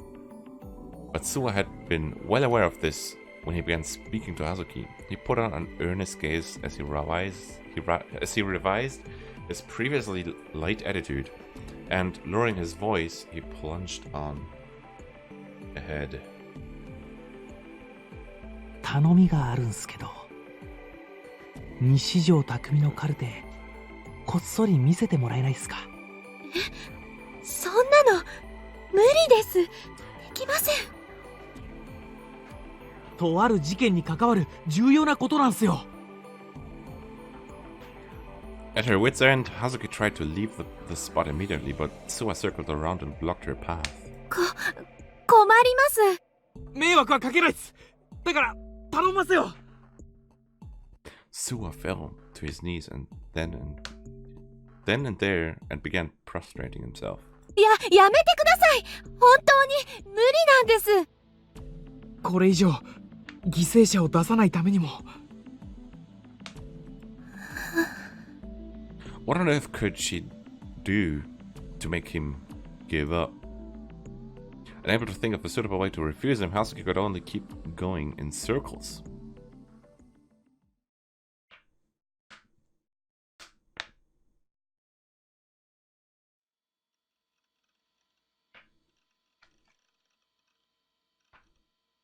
I was a little dazed after parting with Senna, but soon I returned to myself and dashed back here. Happily, I didn't encounter either Shogun or Yua. In the end, I'd gone home without meeting Rimi. Because of the commotion of Ayase and the midday earthquake, school must have cancelled classes early and sent the other students home. If I waited a little longer, maybe Rimi would come visit me. Until then, I probably had no choice but to endure the fear on my own. To continue averting my eyes from my anxiety, I decided to use my recovered PC to gather information. The usual strategy, just visit @channel. The little light on my cell phone, which I'd left next to the monitor, was blinking. When I opened it, I saw a new email. I thought maybe Rimi had contacted me, but...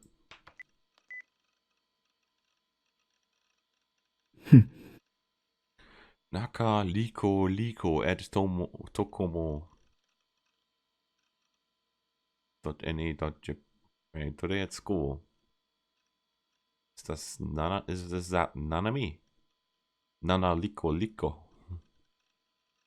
Something amazing happened in school today. Someone tried to kill himself by jumping off the roof. It freaked me out and I was really scared. I wonder if she's okay. Were you at school when it happened? Oh, and that earthquake was unbelievable too. It made my head super double ache. I wonder what it was. So she kind of enjoyed being part of the peanut gallery. Congrats to her. I didn't send a reply, of course. Delode.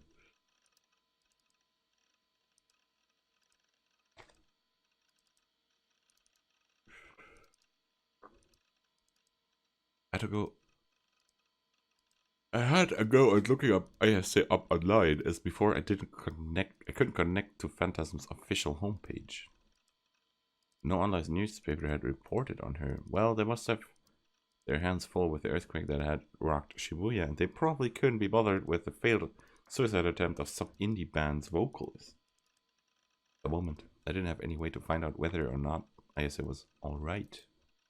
Much more information had been determined with respect to the earthquake since the last time I checked. The number of deaths has risen to 118, and there were currently over 300 injured. To think that the fatalities would exceed 3 digits. The epicenter was in Shibuya, and surprisingly, the casualties were almost wholly restricted to the Shibuya region. The earthquake had been magnitude 5. There were also articles stating that most of the magnetic devices throughout Shibuya had been damaged, when I could consider the fact that there were many other people out there who had suffered enough. Through tragedies like mine, frustration surged up in me yet again. It was a tragedy indeed. My precious Moe art collection, my eroge save data. They will never come back to me for all eternity. In any case, I couldn't think of it as having been an ordinary earthquake. Now I get it. Magnetic stuff has failed, he says, and of course a hard drive is magnetic.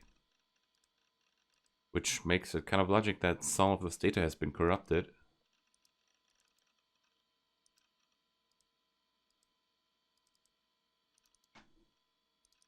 Robotics nodes dash choo choo.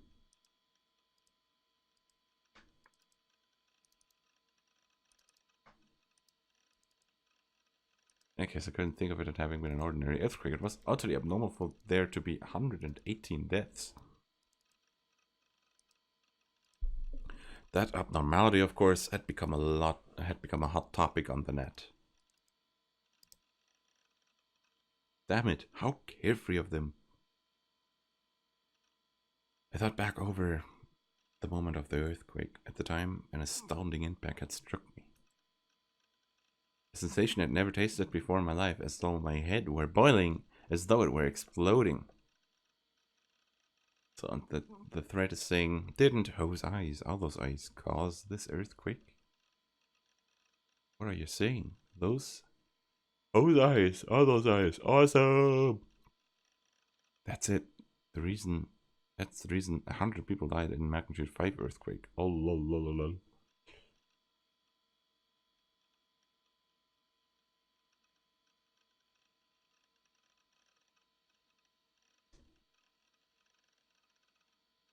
Having to take something like that, wouldn't it be odd if you died from shock?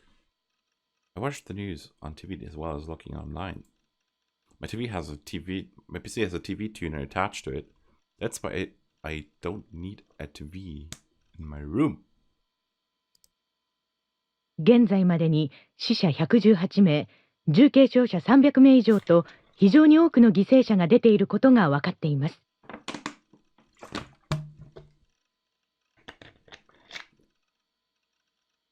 さて、渋谷の駅前と中継がつながったようです。島谷さん、現地の様子はいかがですか？2005年に同じように震度5の地震が東京であったんですよ。その時はゼロで、なぜ今回は100名以上の被害者が出ているんですか？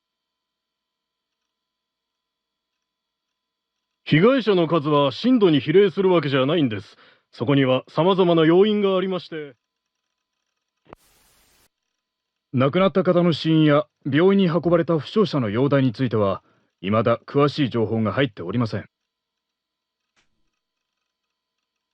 また、渋谷区を中心に磁気メディアが全壊してしまっていることについて、今日は専門家にお越しいただいております。地質学産業研究所より林原泰造先生、財団法人地質調査環境センターより小沢幹人先生にお越しいただきました。林原さん、今回の地震について磁気メディアに深刻な被害が出た原因というのはどういうところにあるんでしょうか？まず知っておいていただきたいのは、渋谷区あたりの地下200メートル付近には磁鉄鉱、つまり天然の磁石が多く埋蔵されている地層があるということですね。地層の分類としては火成岩層ですが、私たちはこのエリアを磁鉄鉱の谷、マグネタイトバレーと呼んでいます。地中にある磁石の谷ですね。文字通り、かなり大規模な岩脈なんですよ。ここにですね、今回の地震のような大きな刺激が加わったとするならば、その影響で地上に存在する磁生体、主に磁気メディアの持つ記録部に、致命的なダメージを与えてもおかしくはないんです。何をバカな。小沢先生は別の意見ですか？確かに渋谷の地下には巨大なマグネタイトの岩脈があることは事実です。ですが、磁石と呼ぶにはあまりにも微弱なこのマグネタイト群にはですね、地上の磁気モーメントや安定磁場を崩すほどの力はないというのが、実際ですね、過去にも震度5の地震は何度も発生しています。過去のそれらの地震では今回のような被害はなかった。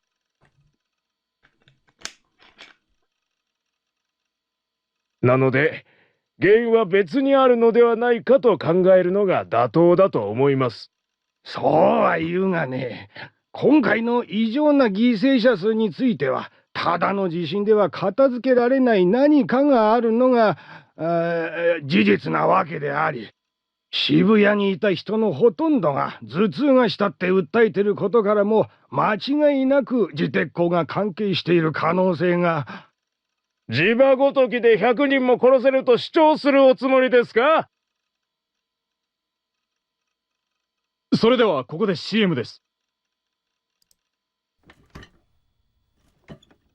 結局、詳しいことは何もわからずか。They completely disregarded how, right after the earthquake, a vast white cloud had risen over Shibuya, as well as the fact that the sky had turned white. Though at first everyone had made sure to report about it, it creeped me out the way they acted, as if it hadn't happened in the first place.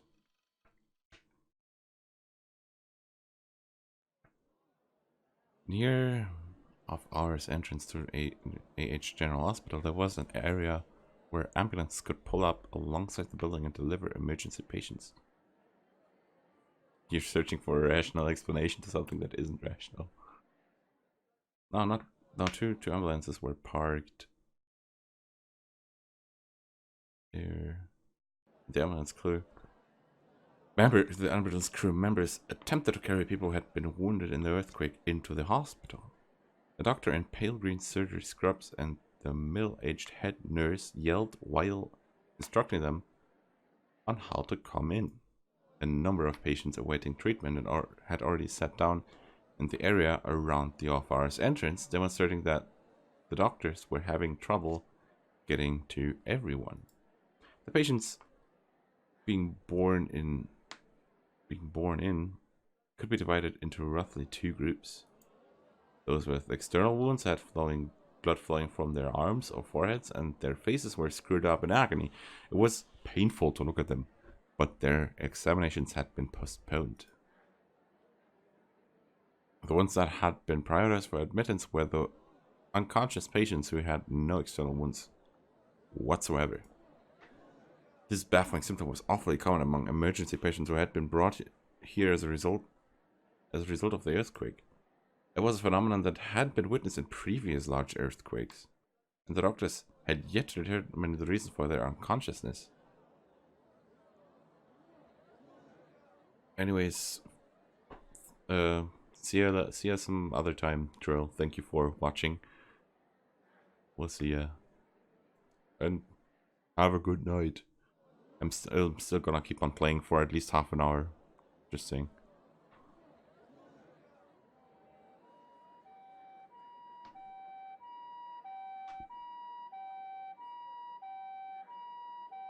Another ambulance arrived on the scene, blaring its shrill siren.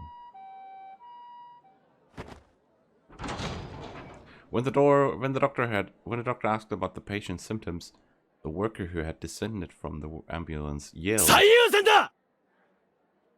He gave no other explanation. Normally this would have driven the doctor to complain. In a situation as jumbled as this, if someone said top priority with you without any explanation, it would be ordinary to answer, "Are you making fun of me?" This damn creaking noise. Unexpectedly, however, both the doctor and the head nurse nodded at once. They helped bring the stretcher down from the ambulance. Kishimoto Ayase lay on the stretcher as though sleeping. Unconscious, she groaned faintly. Concerned by the hateful stares of the externally wounded patients seated all around, the doctor and the ambulance crew hastened to carry the stretcher inside the hospital. The girl watched this unfold from a short distance away. She stood at the hospital's main entrance. Sakata Harimi bit her lip and furrowed her eyebrows. A strained expression on her face. Kishimoto-san.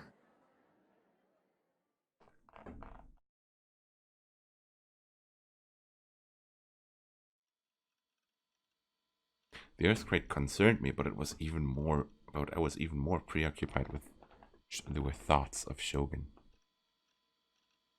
Though my migraine had mostly gone away, anxiety continued to dominate my head, and being alone made me grow more and more depressed. I had yet to receive any form of contact from Rimi. I tried calling her, but I got her voicemail again. Even so, up until now, Rimi had invariably came sailing to wherever I was and reassured me it will be okay.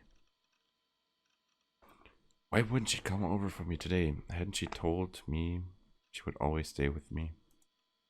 I ground my teeth and immersed myself in redoing my PC settings to elude my insecurity. I'd start by fixing my email configuration from the ground up. Since I hadn't touched it since, I first tweaked the settings. I didn't remember how I liked to have everything arranged. I had to begin by finding the instructions for my email software and ISP. Before I knew it, I was damp with sweat. Though it didn't involve a huge amount of labor. Many times midway through I wanted to throw it all away in irritation.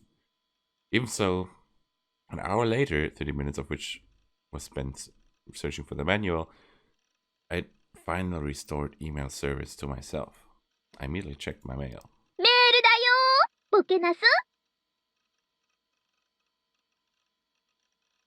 Get hooked on the lolly arrow codes.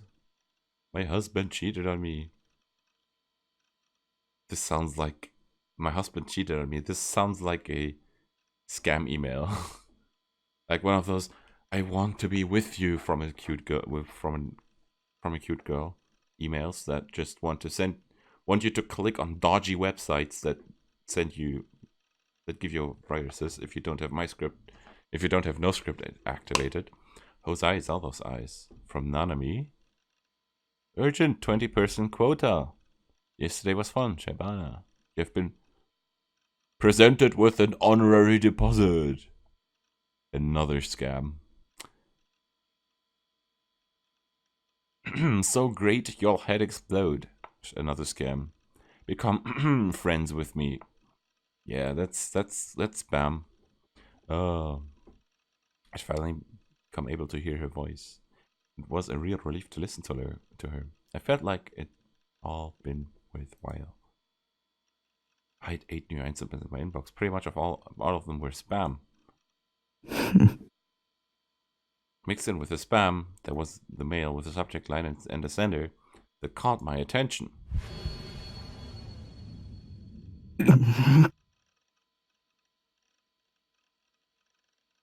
I groaned without thinking.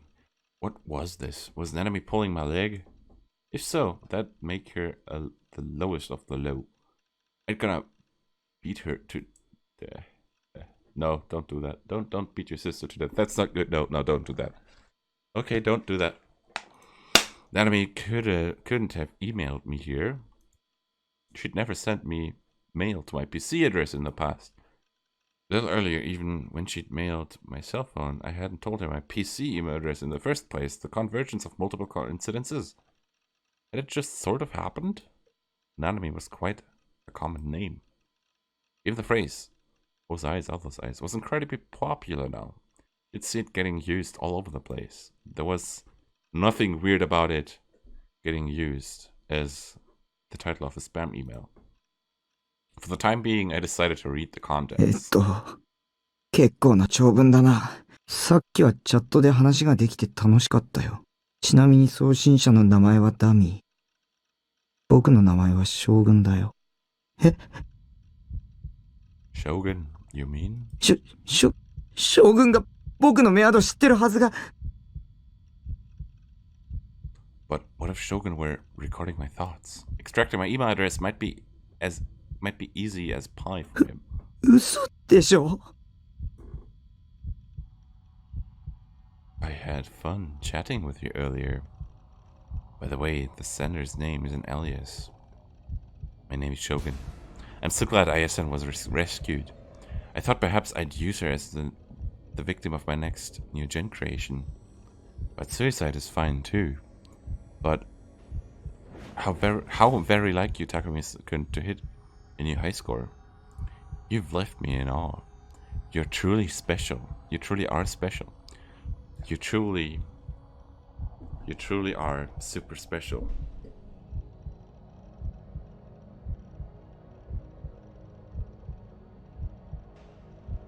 Now, next up is Nishiju Nanami-chan. It'd be nice to see dramatic development involving siblings. But thanks to the earthquake, Shibuya is currently in a rather brutal state.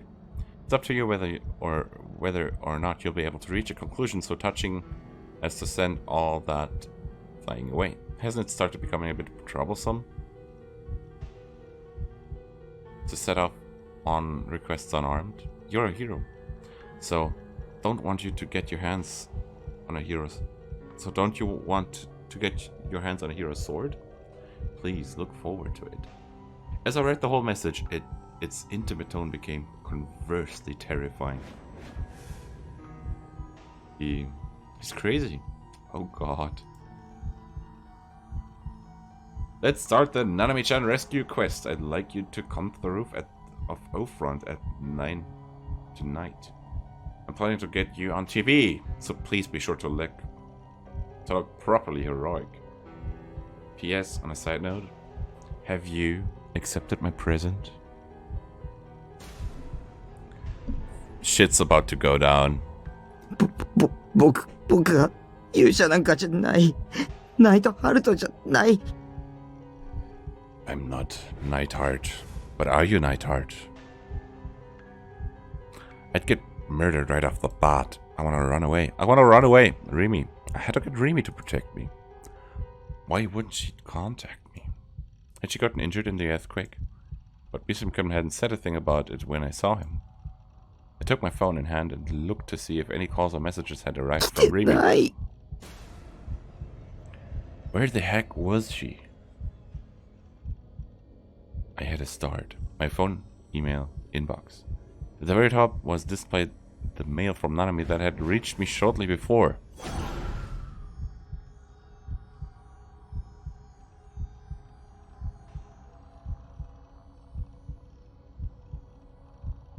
I reread the message from Shogun one more time from the start. Now, next up is Nishiju Nanami-chan. Let's start the Nanami-chan rescue quest. Did this mean, for now? Better try calling Nanami. I opened my phone address book. There were only 3 recorded numbers. Home, Rimi's cell, and Nanami's cell phone. Every single time we came across each other, Nanami nagged at me to call her. There was no helping it. So, this time, I'd call her for once. So to be good about it and pick up. If you don't, I'll never call you again, okay? I won't let you make excuses, like something about you getting hurt and trapped in a place during the earthquake. I pulled up Nanami's number and pressed the send button. I put the phone to my ear. No response. The calling sound wouldn't start ringing. I knew it tended to take a little time like this when you make calls with a cell phone, but right now that soundless time seemed to last forever. making me horribly irritated. 早くしてよ。よし、繋がった。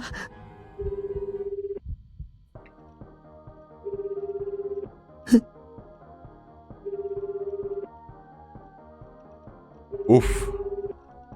Big oof. The sound was what I experimented with taking my cell phone away from my ear.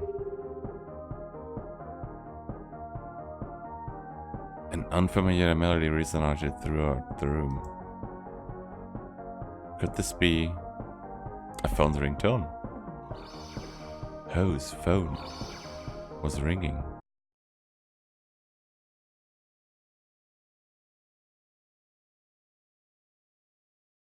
We will go for green.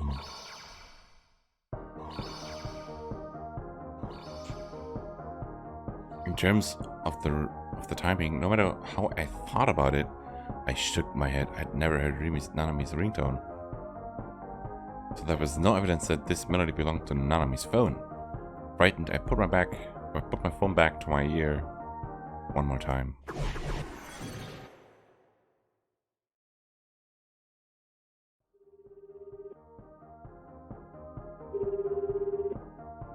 Nanami still didn't pick up. Please, hurry up and answer.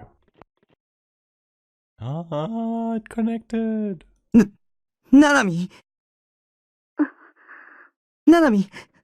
でしょ。返事しろよ。今どこにいるんだ。大丈夫なの。何か言って。ナナミ実は。Something about this was strange. Like I was hearing Nanami's voice, not merely from the phone, but also from close by me. お前、一体どこにいる？上？ I looked up without giving much thought of it. I saw a human figure move atop the bed, wriggling in that narrow space, sending my mountains of piled up arrow boxes tumbling. Surely not. そこにいるの？見つかっちゃった。Just as I thought, the one who poked her head out with an apologetic expression on her face was Nanami. Could it be that she had been hiding since when? 何が、それより、車椅子の怪しいやつに会わなかったか。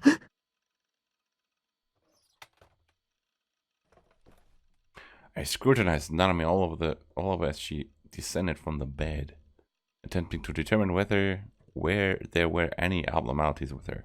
鬼、ちょっと落ち着いてってば。聞いてるんだ。答えろよ、お前。本当に大丈夫なのか？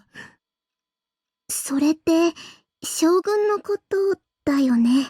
まさか、あったのか？どこで何をされた？ I grabbed Nanami's shoulders and desperately pressed her for a response. Damn it. Nanami was an imprudent little sister. But it'd be my fault if Shogun had turned her into spoiled goods. Shogun had gotten his hands on Nanami as a way of provoking me. Nanami had been caught up in my mess. ごめん。 I wept at how pathetic I was. I'd caused trouble not merely for myself, but also for those around me. A harmless otaku, my ass. I was a scum. I was garbage as a human being, not to mention as a brother.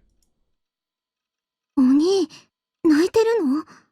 もしかして、ナナのことを心配してくれてる？ごめん。僕のせいで。泣かないでよ。困ったな。実は、あの将軍のメール、ナナのいたずら、なんだ。は？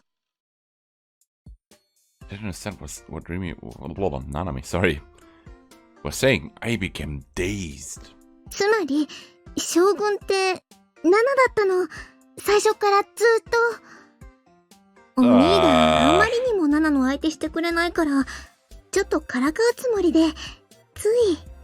だからね、ナナは誰にも何にもされてないし、まったくピンピンしてるよ。お兄が泣くことなんてないの。わかっ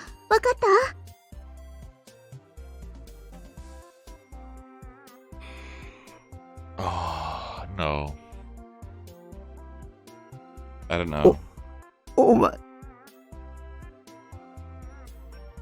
I was relieved. Even his knowledge of her deception made me think of how ridiculous... Again. Even his knowledge of her deception made me think how ridiculous don't fuck around with me. Being reassured made even bigger tears come spilling out of me. ふざけんなよ。ごめん。本当にごめんね、お兄。差し入れ持ってきたから、それで許して。Holding up a hand in supplication as she apologized to me, Nanami cheerfully brought a paperboard box out from where it had been hiding in a corner of the room. Inside were 4 little cakes, 2 Mont Blancs and 2 cheesecakes. どう？美味しそうでしょ？まあ、当然だよね。ナナの手作りだもん。お兄のために作ったんだからね。ほら、一緒に食べよう。 Nanami set the box on top of the computer desk and put the 2 cakes each on 2 paper plates, which she had prepared somehow or other. ねえお兄、ナナのこと心配してくれてありがとう。すごく嬉しかった。お兄にもいいところあるじゃん。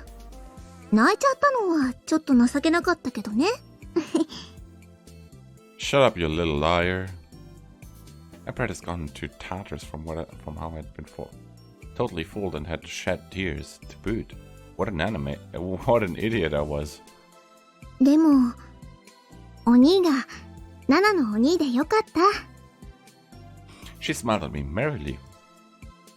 The scene was just a wee bit more peaceful than usual. How nice it would have been if this were the scene that came next.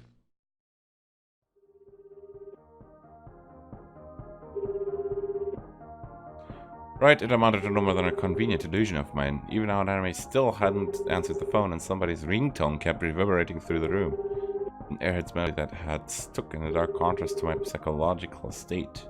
My mood verged on despair. This had to signify that Nanami's cell phone was in my room. I couldn't think of any other alternatives. I could no longer avert my eyes from reality. P.S. Have you accepted my present? It was a lie. It was a categorical lie. No matter what, it was simply too ridiculous. I lowered the hand on holding my phone at a snail's piece. I couldn't do so much as blink. My throat was achingly dry. Even so, I sought out the sound's origin. So I think we have merged back into reality. Let's go back. Read the other delusion.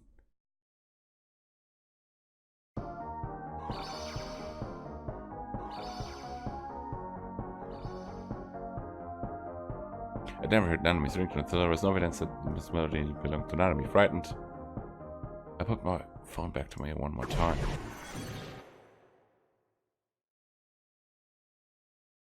This is the red delusion. Nanami still didn't pick up. Please hurry up and answer. It connected. ナナミでしょ。返事しろよ。今どこにいるんだ。大丈夫なの？何か言ってよ。ナナミ I desperately called into the phone. The voice that came in return was...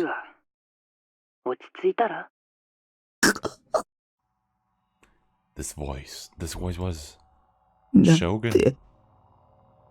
I was stupefied. I couldn't easily take in the fact that Shogun had picked up when I had called Nanami's cell phone. It took all I had to simply to repeat the same word in like a nitwit. メールの意味がわからなかったのかな。信じない。こんなの信じない。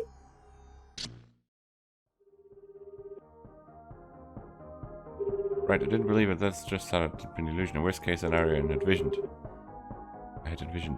But my situation in reality wasn't very far off from it. Even so, Nanami still hadn't answered the phone, and somebody's ringtone kept reverberating through the room. An airhead melody that had stuck in the dark contrast to my psychological state. My mood verged on despair. So, merging back into reality, let's see what the actual reality is. By choosing nothing.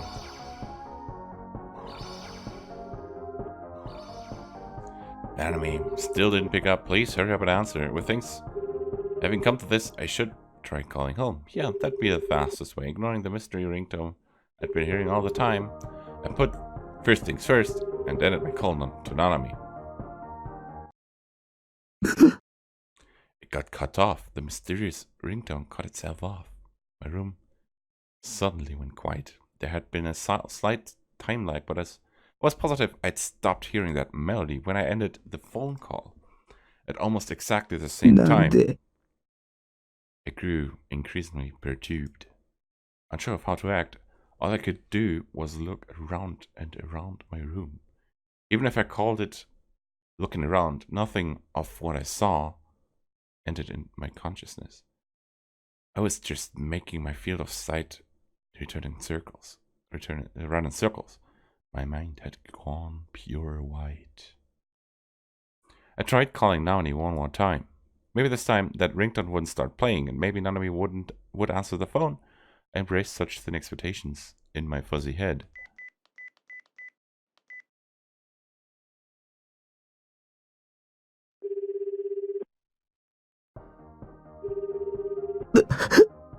My expectations were betrayed at once.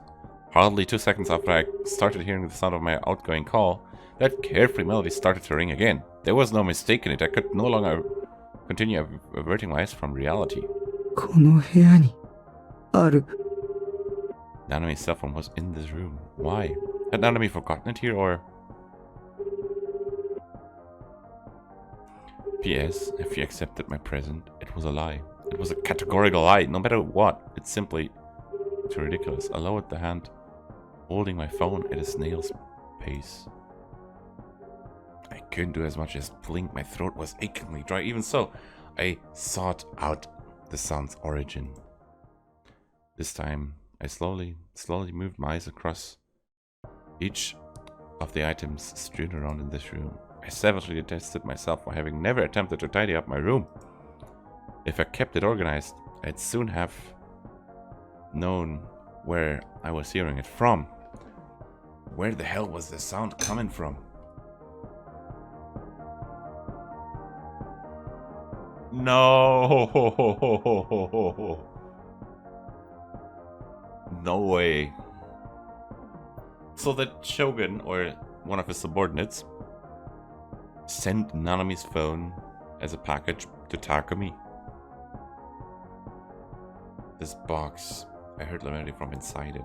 It was about the size of 2 arrogant boxes lined up next to one another.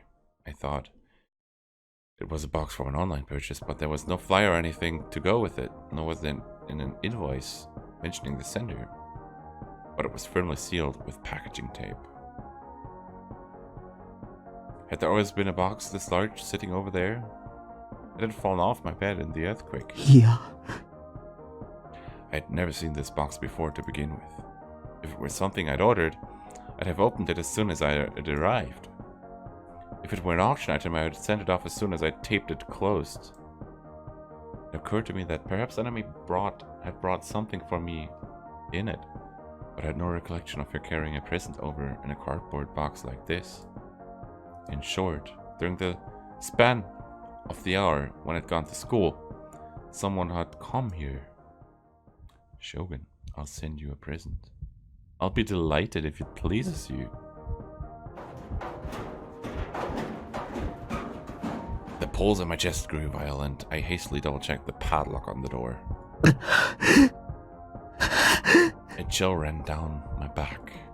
Earlier, when I'd staggered out of my base, I couldn't remember having locked the door behind me. Which was natural enough, because at the time I'd been tormented by a stabbing migraine, and my consciousness was hazy. When I returned from school at an hour later, the door had been unlocked. Anyone would have been free to enter. Had Shogun come here? I looked at the box again. The melody continued ringing. Naname's cell phone was inside of it. I gingerly picked up the cardboard box. Heavy. It was far too heavy for me to think a cell phone was the one thing inside of it. Going by what it felt like, it was about the same as a 500 milliliter juice container.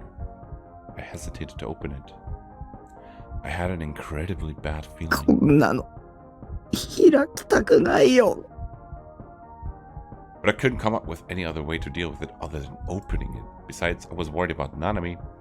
She was an impudent little sister. But she was my little sister all the same.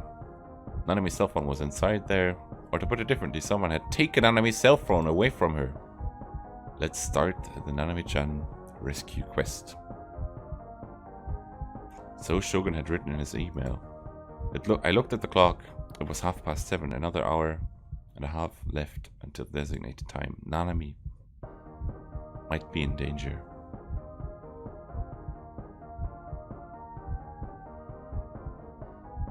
I had no choice but to open it. My pulse wasn't slow. Some sweat poured heavily from my forehead. I wiped that sweat with the back of my hand and, groaning, began peeling off the packaging tape stuck to the box. やだ、やだ、やだ、やだ、やだ、やだ、やだ、やだ、やだ、やだ、やだ、やだ. Muttering to myself as though praying, I opened the top flaps.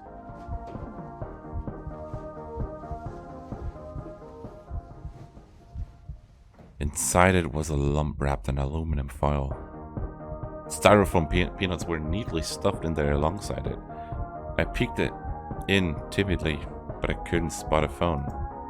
I heard the melody from inside the lump of aluminum foil.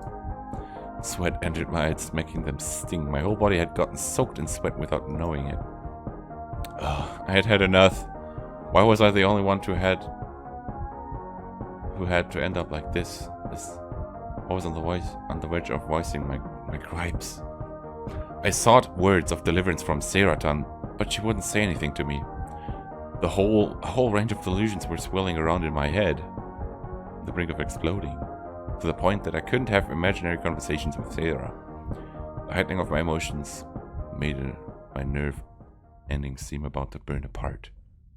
But the cell phone's carefree melody mercilessly urged me on. あげるぞ。 He's opening it! Bracing myself, I pinched the edges of aluminum foil in my fingers. Closed my eyes, held my breath, and ripped all the aluminum foil off at once. At this point, I'm expecting something bloody to be inside of this thing. Or a puppet. This is my feeling, just.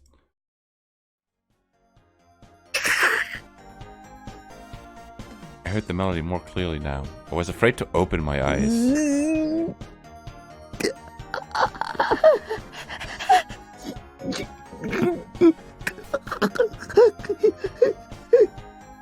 I strove to collect my breathing, but it didn't go well at all.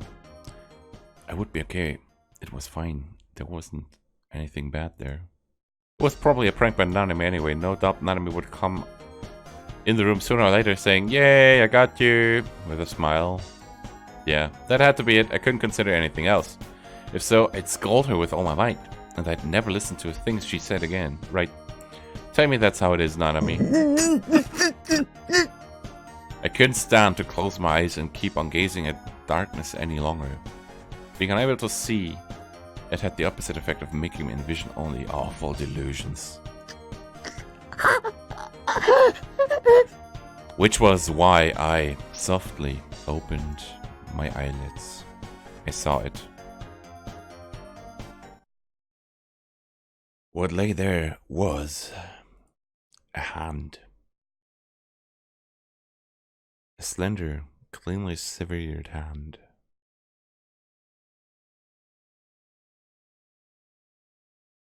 It held the same cell phone model as mine.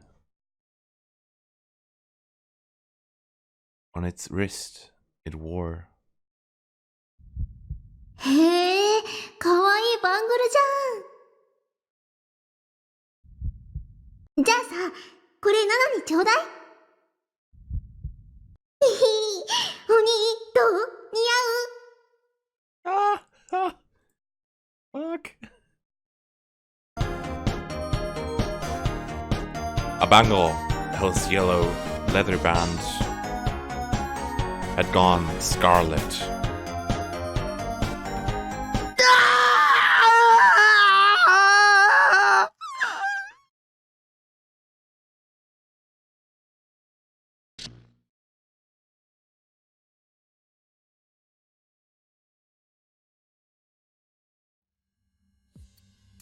ここからは少し専門的な話になりますが、君は元医師だろ。患者に説明するように分かりやすく簡潔に話してもらえるとありがたい。努力しましょう。さて、人間の脳の中にある何億という脳細胞。しかし実際には各神経の先端にある手と手の間にはごくわずかな隙間が空いているんですよ。脳細胞に情報の電気信号が送り出されると、その神経の手のひらから極小の物質ドーパミンがボールのように飛び出してきます。それは反対側の神経の手のひらにキャッチされ、再度情報の電気信号に変わってまた隣の脳細胞に伝わっていく。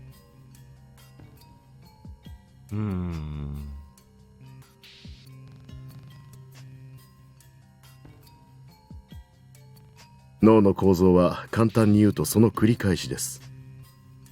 我が社が開発した第2世代ノア2はこの部分に干渉することで人に疑似的な映像を見せることを可能としました。 Noah 2. So, is Noah 2 creating those delusions?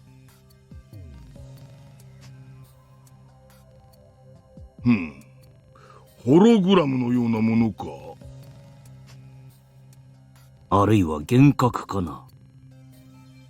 幻覚の方が近いでしょう。ですが明確に違う点として、その疑似的映像は確かな存在感があるものとして映るということです。人間の目、視覚というのは実に興味深いものです。視野は単眼の場合、鼻側60度、耳側100度程度、両眼の重複視野は120度で、周辺視野を含めれば180度から200度もの視界が広がっているんです。その一方で、以前ご説明したようなデッドスポットもまた存在する。脳にとって視覚とは最もつながりの深い部位です。脳はそのおよそ 80% を視神経情報の処理のためだけに使っている。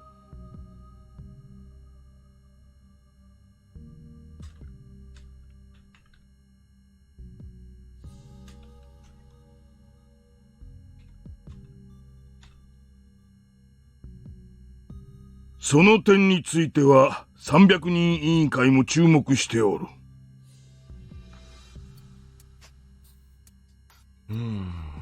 人間の視覚にはまだまだ謎が多い。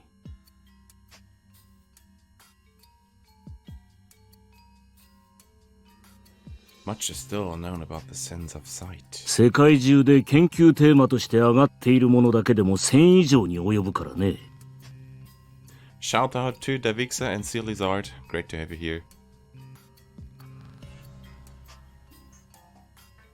アメリカで数年前に発行された行政命令、機密の人体研究に対する保護の強化。America enacted a governmental order called Strengthening of Protections Act against classified human research. Does that mean strengthening, you could say, the secrecy, or strengthening the protection in the sense of protecting humans against research on their bodies? But I think it's, you could say, strengthening the secrecy, by what I understand.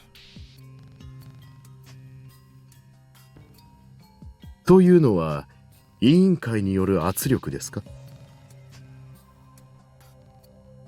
Was it the result of pressure from the committee? 圧力ではない。これは選定だよ。300人委員会はどこの馬の骨とも知れん研究者がこの分野に足を踏み入れることを歓迎せん。当然ながらアメリカだけではなく世界各国にも同様の支持は出ている。我が国は随分自由のようですね。私のような人間を放置しているぐらいですから。勘違いしてはいかんな。何のために我々がいると思っている？君はすでに選定済みなんだよ。You have been selected. だからこそ君には何よりも成果が求められている。300人委員会をも出し抜けるような成果というわけですね。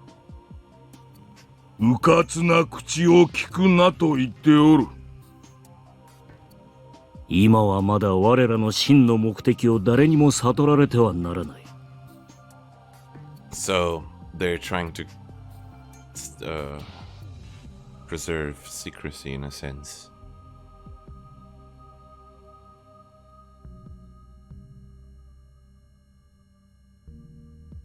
Wow.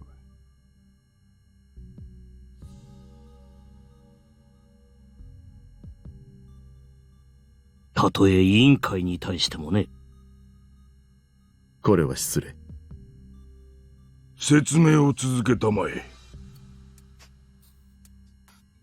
ノア2が生み出した疑似的映像は視神経パルスに変換して電磁波として照射します。対象の皮膚や頭蓋骨を貫通して直接ドーパミン受容体、つまり先ほどの説明でいうところの手のひらにキャッチさせるのです。They irradiate the subject in form of electromagnetic waves. Hold on. The artificial images produced by NOAA-2 are converted to neural pulses and irradiate the subject in the form of electromagnetic waves. So, does that mean through electromagnetic, you'd say, waves, radiation targeted towards the recipient of the delusions, the NOAA-2 changes, you could say, the perception of that individual by replacing it through artificial images? Is it also possible to, you could say, not just receive from NOAA-2, but also to send information to NOAA-2? So that NOAA-2 could process some weird imagery out of your reality.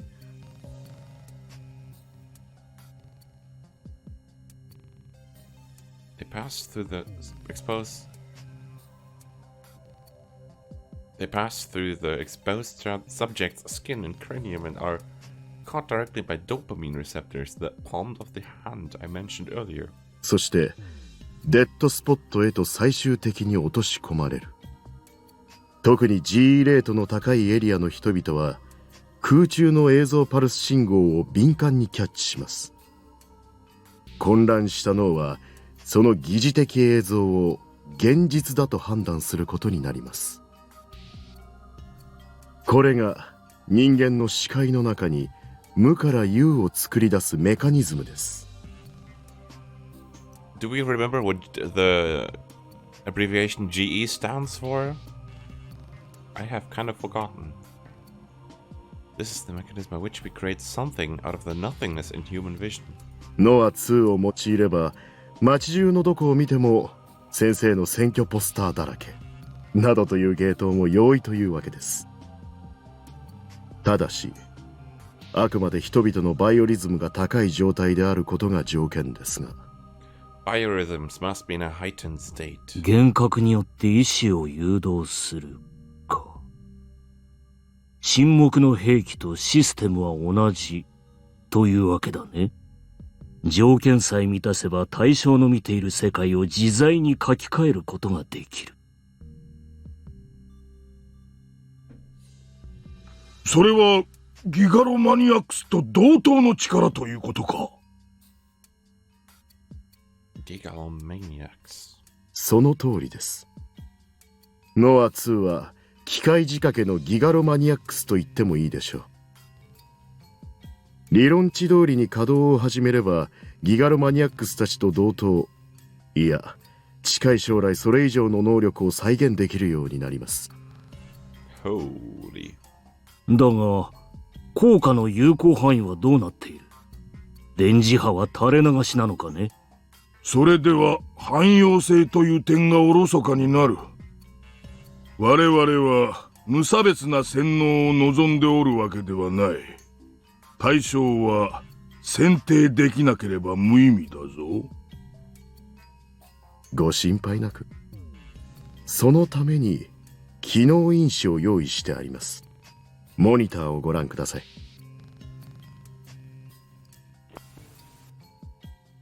なんだこの小汚い連中は。我が社ではポーターと呼んでいます。言い換えればマインドコントロールのための部隊といったところでしょうか。彼らが背負っているリュックの中にはノア2のパルス波を送受信するためのポートが入っています。ポートは信号を受け取るとリモートで周囲へと放出するわけです。歩く端末というわけか。それならば有効範囲の制限などないに等しいな。限定的使用も問題ないことになるね。状況は理解した。貴様は引き続き計画を続行したまえ。ただし300人委員会に悟られるような言動はくれぐれも慎むように。So at this point they're acting against the will of the Committee of 300, I assume. あとは何人犠牲を出そうと構わん。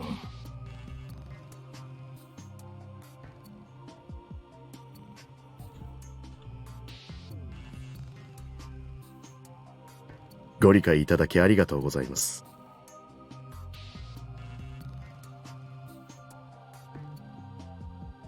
それではポーターとして使える人材を提供していただきたいです。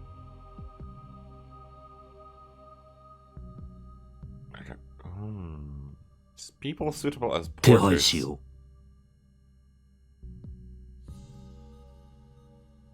それと引き続き先生方にはメディアのコントロールをお願いいたします。すべては我ら3人の目指す理想のために。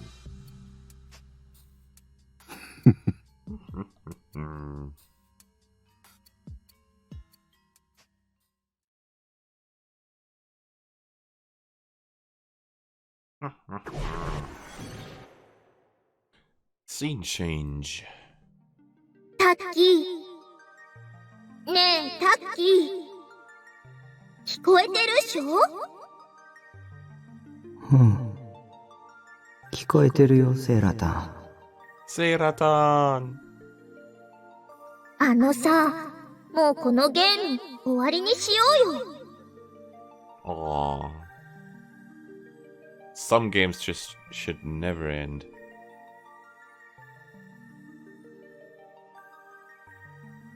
ゲーム？ゲーム？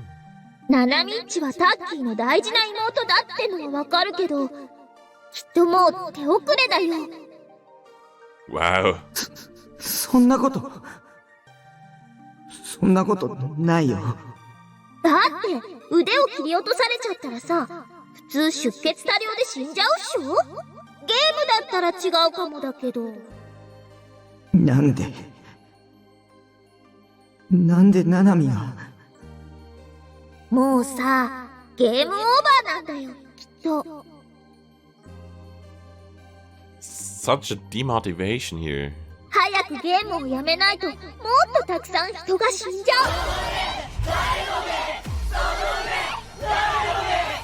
Thank you, Crimson, for hosting me. I really, really appreciate that.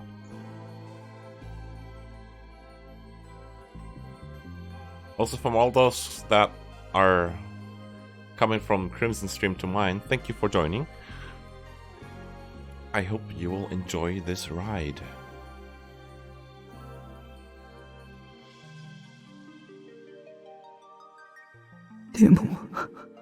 でもセーラタンだって悪い奴と戦ってるじゃないか。Shout out to Crimson and Blue Badger. だって私はアニメだもん。From Burachu to be exact.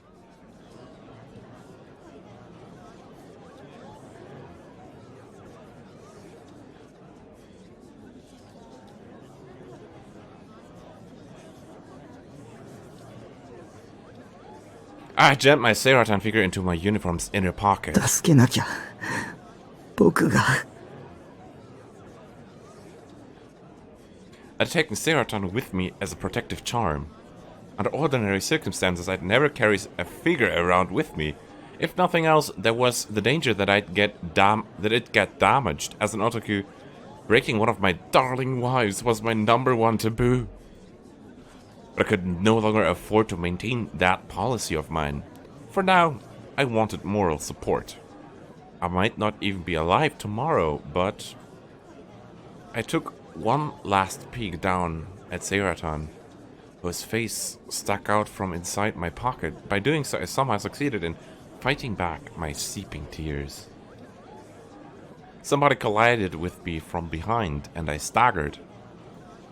When I looked over, a thuggish man was giving me a disagreeable stare, but he didn't complain to me and soon disappeared into the crowd. I surveyed the area. The Shibuya Scramble crossing. There was a vast crowd of people, one that made it hard to think it was 9 o'clock on a weekday night. Not to mention a day where an earthquake with over 100 fatalities had taken place. Yeah, that's Shibuya Crossing. You've probably been there by the reaction. Judging by the reaction, yeah. I felt like I would suffocate just from waiting for the light to change. Front, back, right, left. People were everywhere. All of them were raising their voices as one great mass. As if they were cheering on teams at a soccer match. I didn't know why, but apparently the mass media was flooding in as well. People carrying huge cameras crowded into the streets, stopping the flow of cars. The photography lights lit up here and there were overbright. People resembling reporters faced cameras and spoke heatedly about something or other. A number of police officers were observing the passerbys and the media crews who jutted out into the road, but it wasn't the kind of situation they could easily rein in. It was more or less turning into a pedestrian utopia. Were they holding some kind of event on a day like this, at a time like this?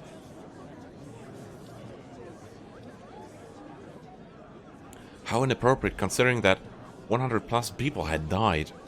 Wouldn't they consider taking things more seriously? On top of that, the media had joined them in their uproar. Man, Japan was done with. Not that it mattered much to me. 助けなきゃ。僕が助けなきゃ。O-Front, the building designed by Shogun, was located right by the pedestrian scramble. Tatsuya, Tsutaba, and other stores could be found in it.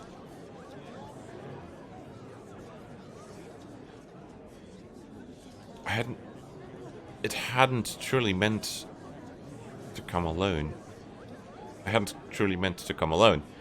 But I hadn't been able to get in contact with Remy.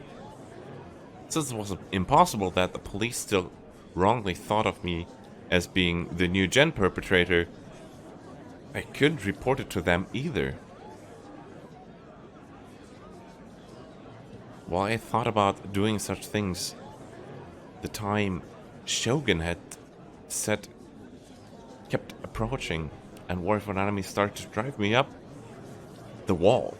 So I couldn't stop myself from coming here, Seratan in hand. Cutting my way through the sea of people, I managed to get inside O-Front. But its interior, too, was quite packed. I didn't even have the room to get fed up with this.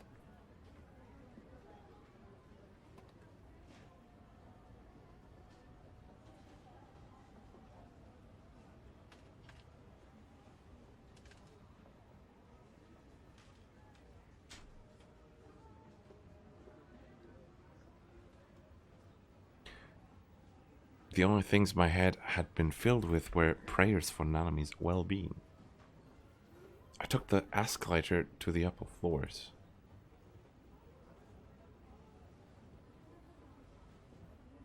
I could look down on the scramble crossing through the Tsutaba's windows. There was an astonishing number of people there after all.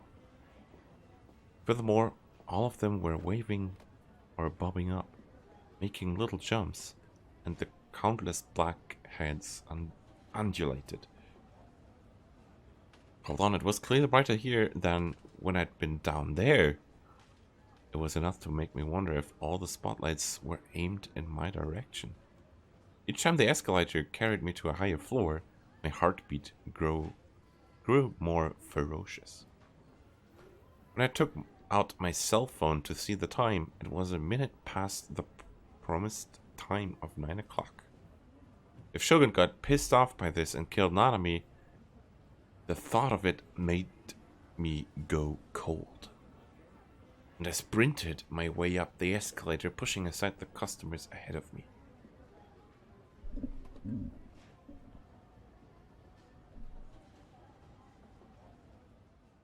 Well, midway through, I switched to an elevator and took it to the highest floor. I didn't know how to climb to the roof from there. But as I wandered around, careful not to catch anyone's attention, I soon found a back staircase. I succeeded in reaching the roof at once without receiving anyone's censure. Censur! The wind was strung up on the roof.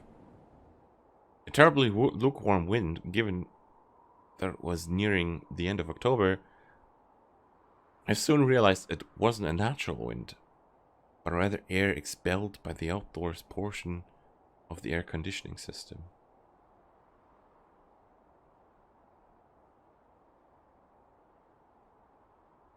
I closed my front buttons to prevent Seratan from coming flying out. ありがとう、ボケナス。どういたしまして。どういたしまして。I was a little relieved to hear Seratan's voice in my head. If Seratan were with me, I wouldn't be scared. Hey, shout out to Ghost in the Steiner. Glad to have you here. I desperately attempted to convince myself of it. Even so, it was dark. The only illumination came from the back of the neon O-Front sign.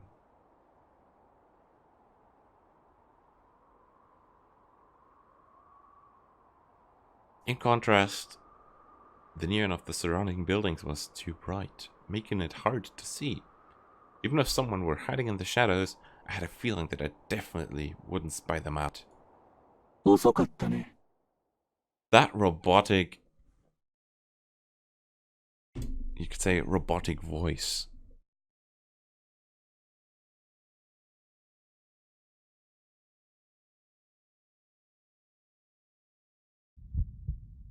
When someone called to me out of the blue, my heartbeat, which just had started to slow down a little, began banging again.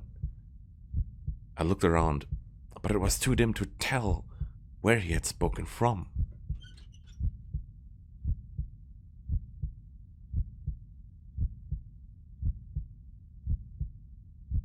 I hear a sound, a creaking sound, one I had heard numerous times before. This time I deliberately focused my gaze on the other side of the darkness. Where I found the shining, albeit backlit, wheels of his wheelchair. Huh?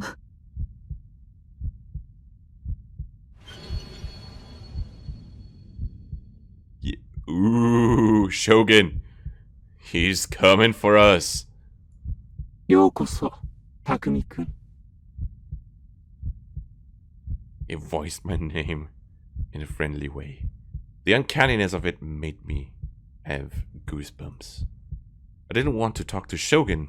He frightened me. I wanted to run away from here immediately. じゃあ、逃げちゃおうよ。このままじゃタッキー殺されちゃう。 But Nanami... 君はすごく勇気のある人だ。ちゃんと一人で来てくれるとは。 A game where the MC hears robotic voices and tries to clear the mystery, but ends up in some batshit situations. I'd read it, yeah.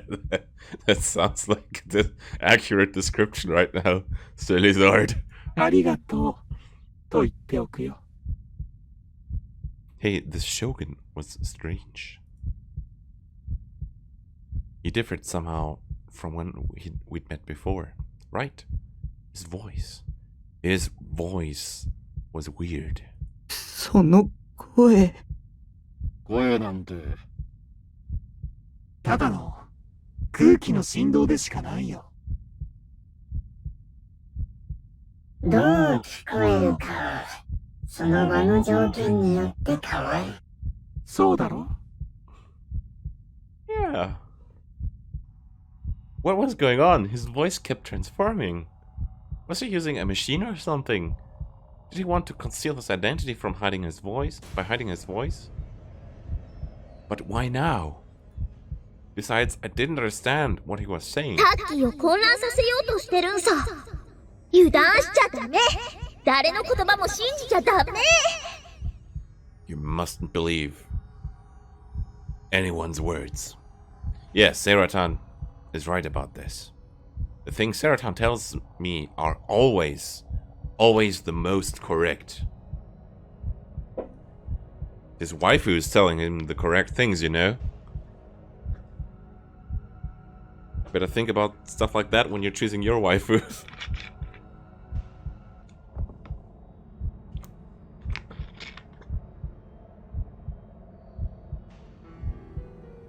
I clenched Seratan's body through my clothes. ナミはどこ? It seemed like fear would make my heart leapt from my mouth.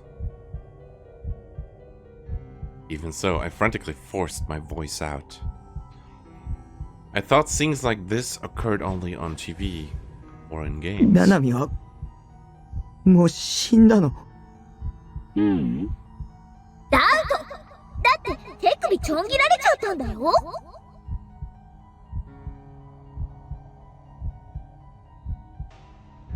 You should be appearing in the video, Stilizard. It's just with a little delay. もし生きてるにしても、もうすぐ出血多量で死んじゃうのは変わんないよ。Also, something I've been, you could say, tweaking is, you could say, the resolution of the stream. Do you have the full HD resolution available to you? And is the stream running well. I haven't had the time to test that out myself. Please, need some feedback of yours. Does the image look good? And yeah.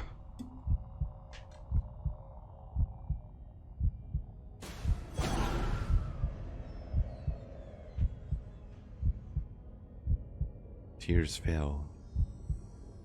Nanami's sulky face rose at the back of my mind.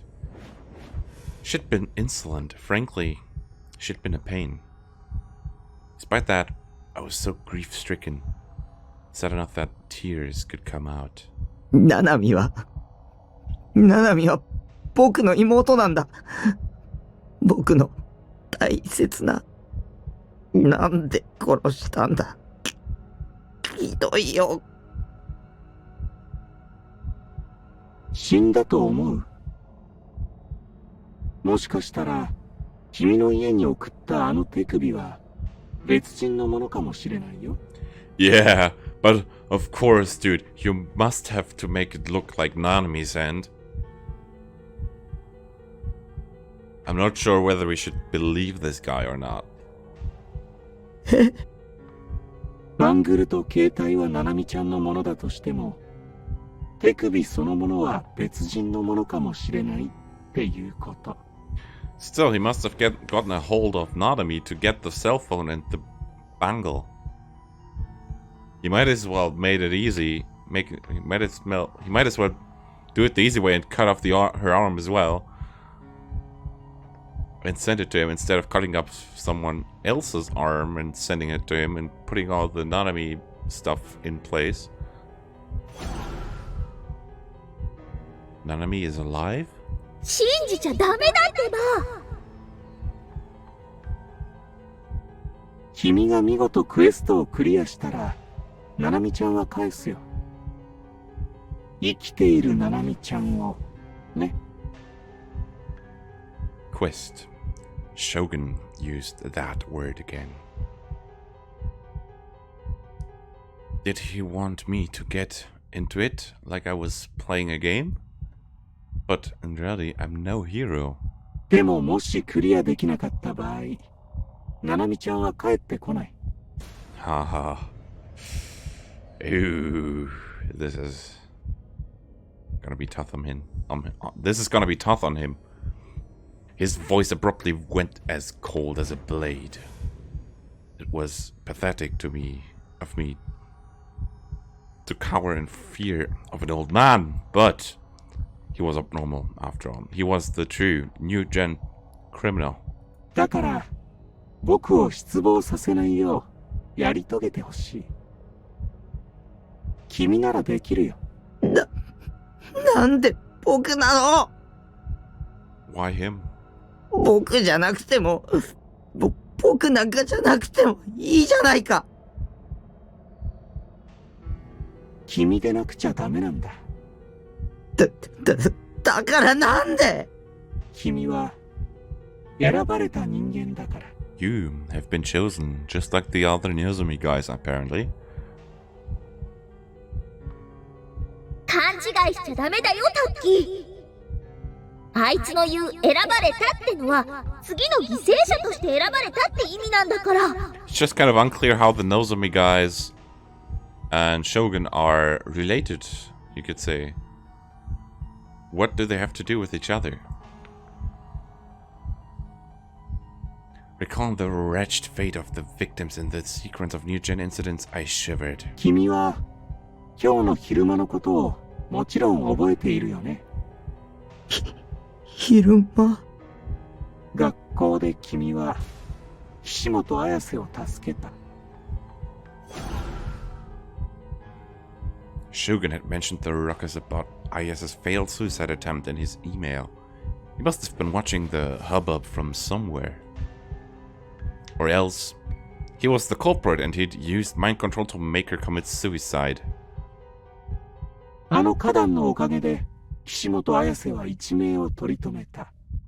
そうでしょ？ I suspect that there's somehow that that Shogun and Nozomi have something to have some relation to each other. But which kind of relation I have no clue. Or like let's say you could say maybe Shogun is one of the Nozomi people who do this stuff. I can't fun to theorize, but we won't know until we finish the game.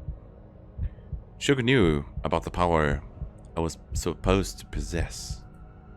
At the time, no one on the spot had wondered about the flower bed. Only Senna had recognized it for what it was, and Senna had said this to me. お前が妄想したんだろ。タッキー、将軍の言うことは全力で否定して。I see. Maybe Shogun dogged at me. Maybe Shogun was trying to kill me because I possessed that power or whatnot. If I claimed I didn't have any power, he might let me slip away. 僕にはそんな力ない。I've seen the anime like way back in the time. That was like ages ago. I barely remember any of it. I just remember that it wasn't that great. And I watched it kind of right after Steins Gate because of the Semicolon. 力？力って何のこと？僕はそんな言葉は一言も使っていないが。Please don't watch the ChäoS anime, it's rubbish.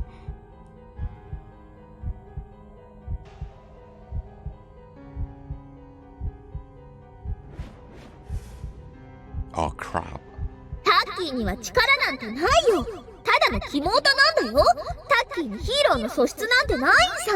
私にハーハーしてるだけの無害の引きこもり予備軍。そうっしょ？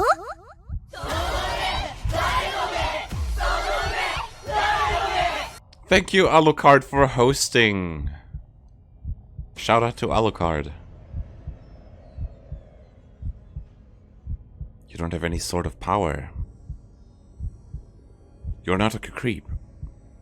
You don't have in you the stuff that heroes are made of. You're a harmless wannabe hikikomori who does nothing but fap to me, righto? That's right. I was self-centered and juvenile to think I had a unique ability. Senna and Ayase had told me all kinds of things, and I'd totally begun to buy into it. But for starters, they were obviously kind of mental. I'd have to be off my rocker to unquestioningly swallow the words of a mental patient. Even Remy had said, "Isn't that itself a delusion?"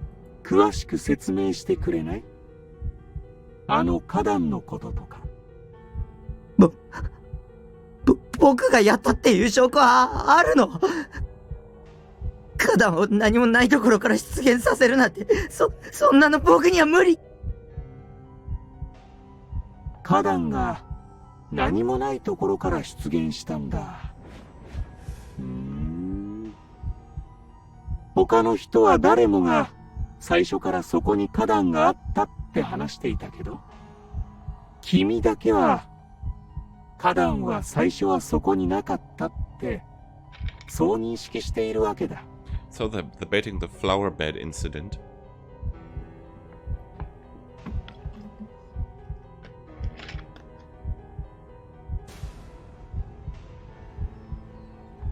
More importantly, who the hell was Shogun? When he implied that the other students and teachers had said so, it couldn't mean that he had spoken to himself. Could it? 僕は力なんてない。自分でも一体どうやったのか。でも使えた。君が妄想したことが現実になった。現実になった。惑わされないで。タッキー、本当に力なんてあると思う？ I find that really, you'd say, intriguing how we're like witnessing two sides of the conflict. You could say Seratan representing the shy otaku that Takumi kind of is, Seratan being one delusion of his. And then there's Shogun, who is, you could say, speaking in a altered voice. Also, the altered voice could mean that there's some maybe delusion technology behind that.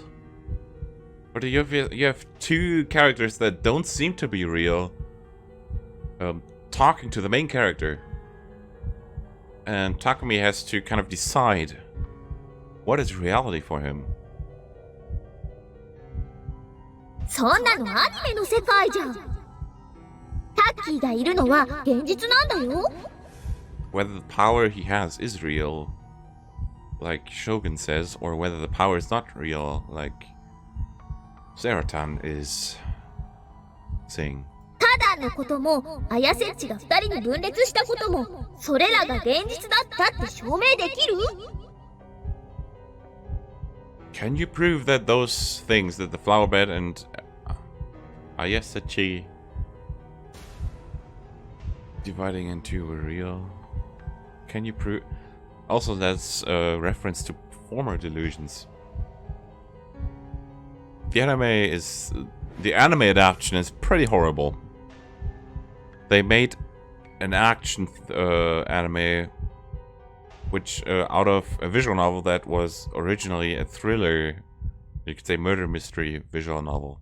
That doesn't quite work out, but here we have the original, the visual novel. And yeah.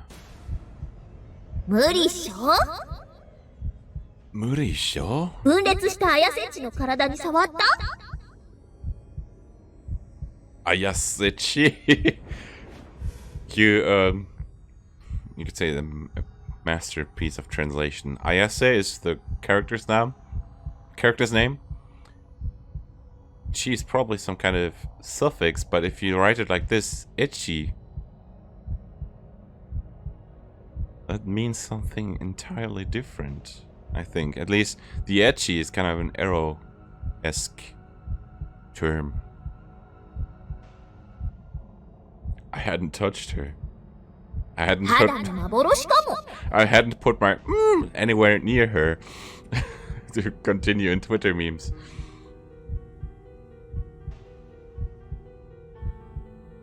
It might have been just an illusion. そもそもタッキーはあの時、警察とかユアッチに追われて動転してたし。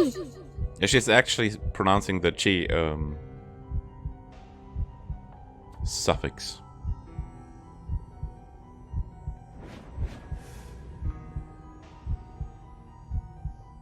Then what about the flower bed? 同じだよ。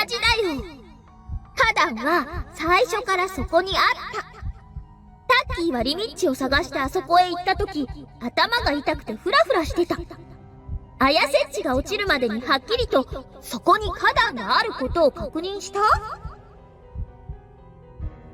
みんな誰一人として花壇が出現したことを疑問に思ってないってことはさ。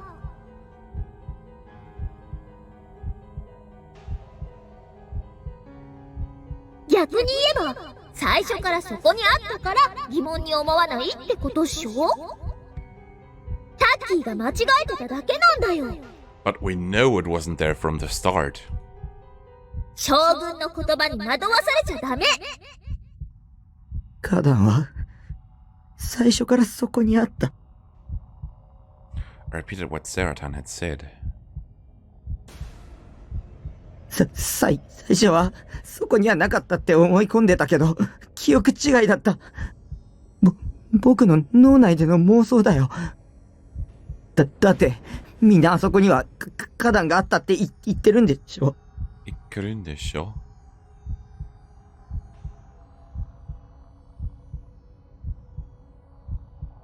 力とかそういうわけのわからないものじゃなくて、ただの思い込みだったんだ。いや、君には力がある。You possess the gift. そうだろ？ Don't you? 死にたくない。そうだろ？わからない。殺さないで。君は自分の天才的な力についてもっと自覚するべきだよ。その潜在能力はすごすぎる。君なら世界を変えることだってできるんだ。You could change the world. Wanna go home? I just want to go shut up myself in the base and marathon so endlessly.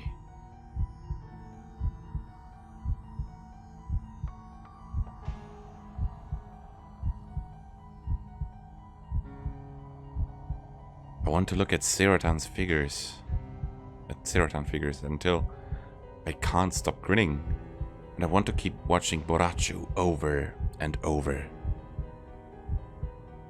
Even though that was all I desired. タッキー、早く逃げて。私がずっと一緒にいてあげる。私だけがタッキーの味方なの。だから帰ろう。3次元とのつながりなんて断ち切って楽しいことだけして生きよう。 Cut your ties to the third dimension and just become a 2D nerd. さて、前置きはこれぐらいにして、そろそろクエストを始めよう。まずは、下のスクランブル交差点がよく見えるところまで行ってほしい。Oh, this is gonna get... Wow. This is gonna get intense, I have that feeling. Like... 逃げなきゃ。このままじゃ本当に殺されちゃうよ。聞こえなかった？聞こえなかった。スクランブル交差点を見下ろせるところへ移動するんだ。His tone was soft, but his voice had an incredibly chilly quality to it. A voice so fine-tuned that it seemed to take the energy I needed to resist him and rip it out by the roots. 何を My legs trembled and I couldn't walk. I hugged myself. I'd even lost the ability to judge whether or not I should heed what he was saying. 僕の言うことが聞けない？従ってもらわないと、ナナミちゃんの命は保証できないよ。どうせもう死んじゃってるよ。タッキーが今から頑張ったってただの無駄死にだよ。ナナミの声聞かせて。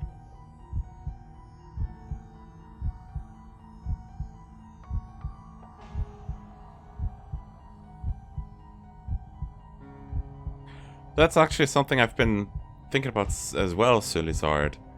If it's just a voice changer, or if it's telepathy, or you could say, or Nora 2 broadcasting some stuff. Because that could be actually plot relevant. Like, it has the potential to be plot relevant. I struggled to squeeze out a crackling voice, but Shogun instantly brushed aside my plea. その必要はないよ。君はもう少し今の状況を考えた方がいい。I didn't want to think Nanami had died. I didn't want to imagine a dead Nanami. I was scared that once I pictured her, it'd become real. Resigning myself, I did as Shogun had said and began walking for a better view of the scrambled crossing. The area at my feet was dark and I'd trip if I didn't proceed with caution. The side of the roof closest to the pedestrian scramble had a transparent acrylic plate jutting up on like a wall. It was roughly 3 stories high. As I neared that wall, I came to hear a roar from the crossing below me. A single female voice particularly caught my ear, but apparently it was coming from the Jumbotron mounted on a neighboring building. アクリル板の壁に一箇所だけ壊れて穴が開いている部分があるだろ? Wiping cold sweat off my forehead, I examined the wall in a rush, moving only my eyes.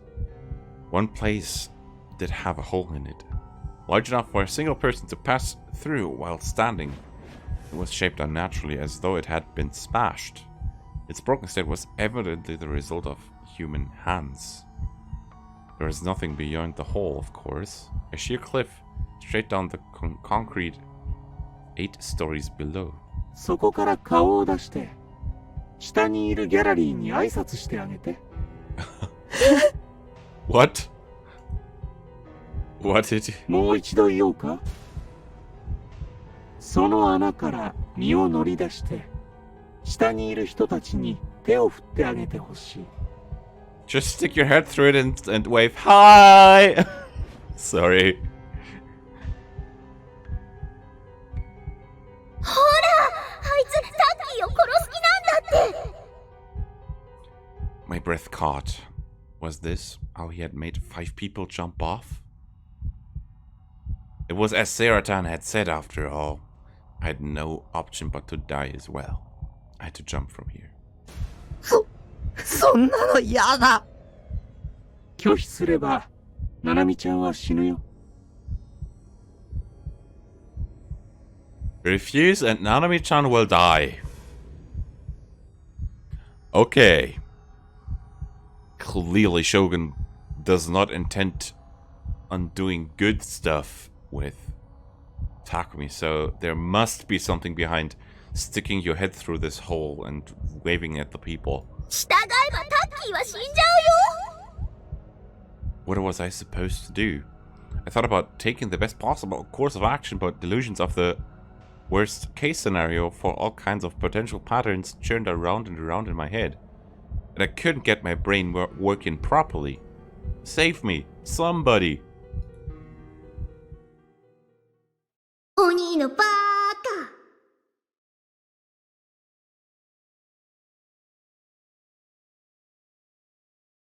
Nanami's voice echoed in my panicked ears.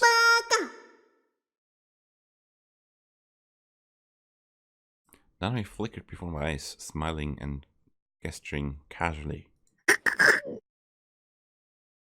It was my fault. Nanami had absolutely nothing to do with it, yet Shogun had abducted her and cut her arm off because of me. I'm sorry, Nanami. I'm sorry. I wiped my tears, but still, more overflowed even so. I wiped them again. Then I steadily drew closer to the broken, open hole in my midst, a fogging field of sight, and tentatively took a look at the ground.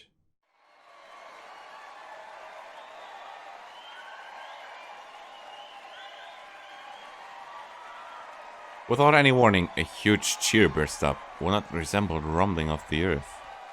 The vast herd had gathered in the plaza, and the media, the ones who gathered for some event that was preparing to begin at just the same time.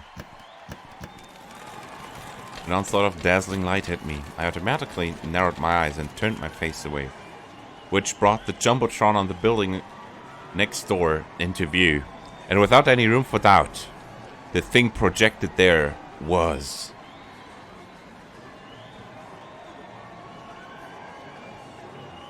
me!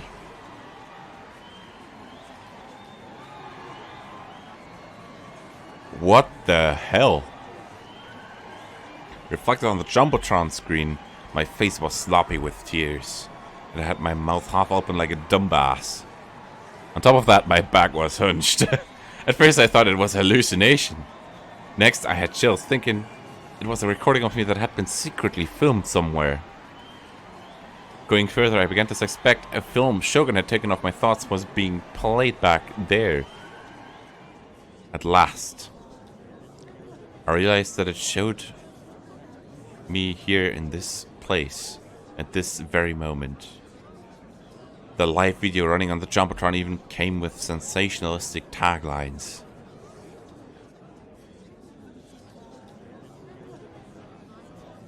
"100% live broadcast from Shibuya Station, the Miracle Esper Boy makes his debut." A ribbon of explanatory text scrolled along the bottom of the screen. A miraculous Esper Boy introduced to us by the world-class psychic Yuri Brightman, his urgent light performance. Can he scry the identity of the new gen perpetrator? When I read it, I understood at last. The Yakuza and Robinx gathered at the Scramble crossing. We're all watching me. Don't look at me. Why are you scrutinizing someone like me? Esper boy? What the hell? We have a delusion here, which means we have to choose. You could say an option of where we want to go. So I'm gonna just put a save point here. This is the perfect festival to me to die at, not. Save data, yes. Save number 3, because we have to start overwriting saves. So, at this point, we can go choose a delusion. Which delusion do we want to choose first? We're gonna go back and read all the other delusions as well.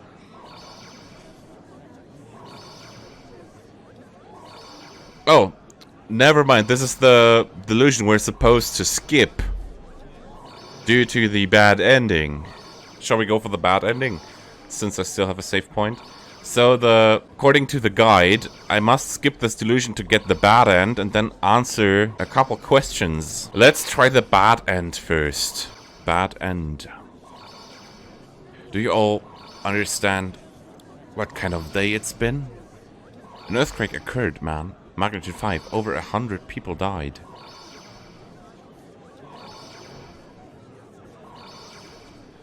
Yet, why is everyone lying in wait for and getting worked up over an autograph freak like me?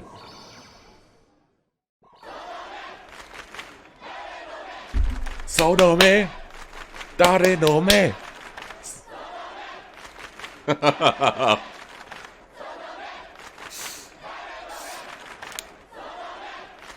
Dare no me.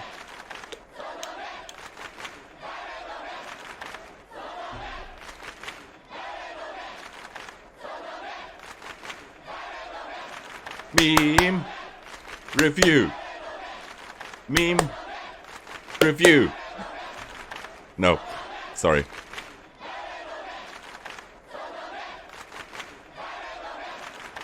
It was almost as if they were cheering at a soccer or volleyball game. The Jeebies gathered in the pedestrian scramble began yelling simultaneously. Had they planned it in advance, or was Shogun controlling their minds?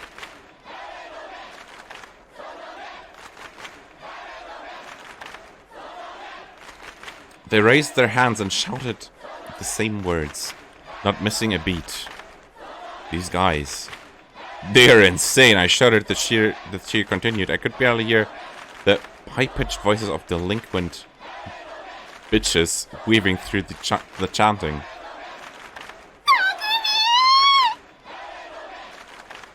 When someone hosts me, that would be a nice sound, yeah. I have another, you could say, group, Sonome Darenome, for that. But I may consider changing that.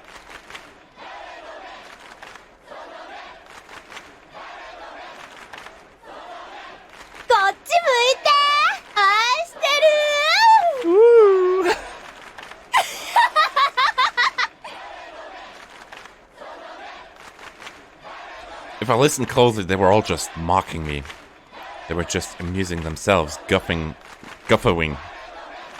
They were fine with anything as long as they could have fun. It was a festival with me as the living sacrifice. They just wanted to join in on the festivities and make noisy fools out of themselves. Every single one of them was the worst kind of juvie. No one would dream of helping me. Everyone was hoping I would die here. Their mob mentality was going to murder me. Not with hatred or rage, but with glee. やだ、やだ、やだ、やだ。したくない。Terrified, so scared I might piss myself. It was the first time I'd felt death so close at hand. My consciousness went faint. Like a child persisting on saying no.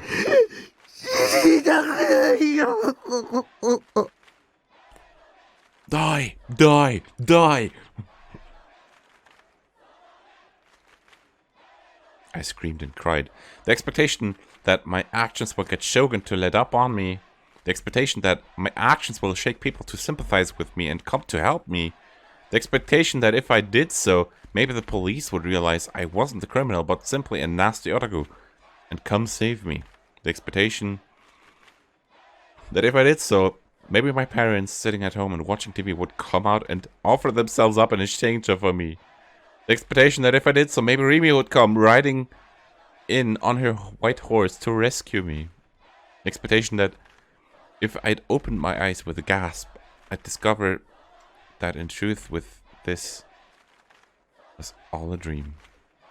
Brimming with those varied hopes, I shook my head desperately and recited my wish. I don't want to die, but... その場から一歩でも下がれば、ナナミちゃんは死ぬからね。 His voice hasn't changed a bit from me 君はも before. う舞台に上がってしまったんだ。覚醒するには最高のステージだとは思わないか？そこに集まっている人たちも君に期待しているんだよ。もしそれを裏切れば、ボートと化して君に襲いかかってくるかもしれない。Yeah, total rage and war, please. When he said that, I lost the ability to retreat or turn around. 気にすんな。 Hakuna Matata! I don't think you hear something completely different. ただの脅し文句だよ。さっき、Yeah, it was. ナナミッチは死んじゃったんだよ。今ここで逃げ出しても、タッキーは悪くないってば。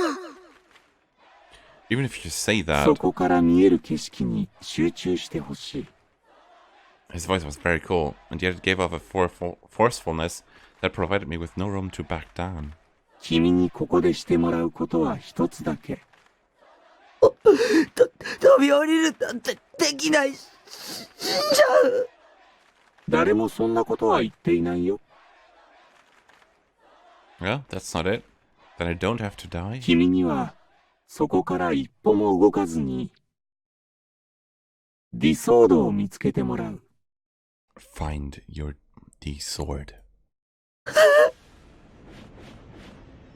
Find my D sword? How? Until now, I had searched for it everywhere, and there had been practically no signs of me finding it. How ridiculous asking me to find it out of the blue. In a place like this. ディソードはいわば妄想の剣。それだけ言えばわかるだろ。 Delusion sword. I don't 騙 understand. されちゃダメだよ、タッキー。ディソードなんて実在しないって。妄想が実際にあるわけないっしょ。見つかるわけないよ。君はこれまでに剣を持った人間と何度か接触した。そうだね。その人物から聞いているはず。ディソードをどうやって手に入れたのか。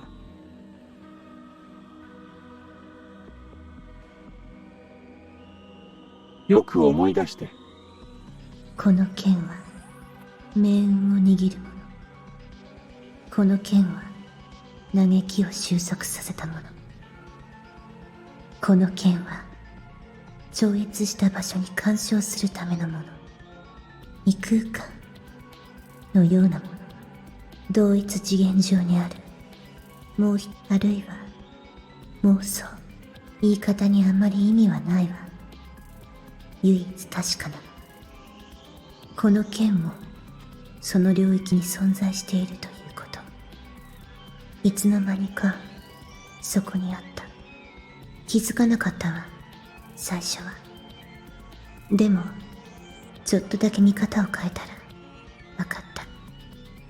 もしかしたら匠にももう見えているのかも。見ていないだけで。 You just aren't seeing it. 世界を疑え。仕組みを知れ。お前の見ている景色は本物か？妄想は現実にすることが可能だ。本当じゃないものが景色に紛れ込む。つまりエラーを現実として認識させる。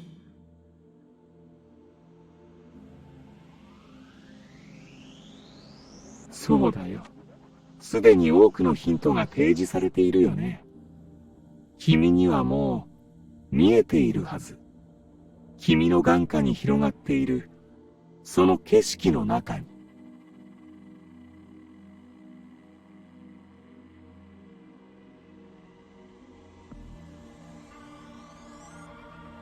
Shogun was hiding my D-sword somewhere in the landscape I could see from here. He wanted me to find it.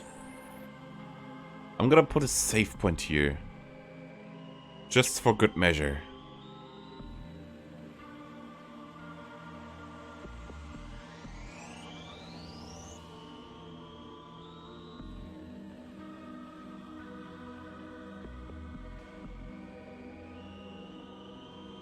Mi 見つけたら許してくれるの？見つけるだけじゃクエストクリアにはならない。実際に剣を手に入れるんだ。その場から一歩も動いちゃならないっていうルールを破らないようにしてね。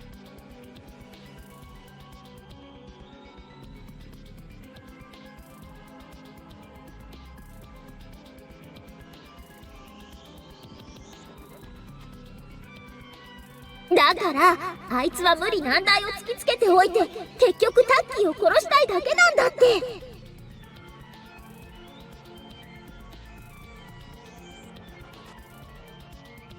If I couldn't move from here, how was I supposed to get a sword? What the hell was Shogun trying to make me do?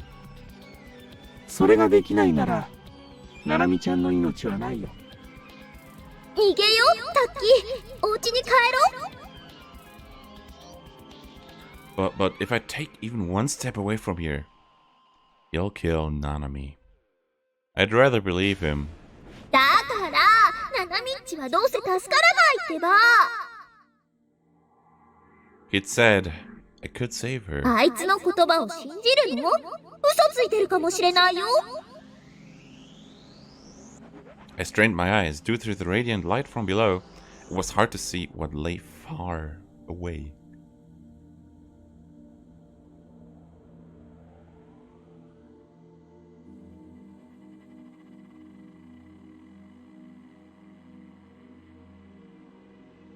This thing looks a bit suspicious. I looked around as much as I could. That said, I didn't have a particularly broad view from here. Most of it was hidden by buildings. I had to find it. I ruminated over Ayase's and Senna's words one more time. How was I supposed to pull this off? でもちょっとだけ見方を変えたらわかった。本当じゃないものが景色に紛れ込む。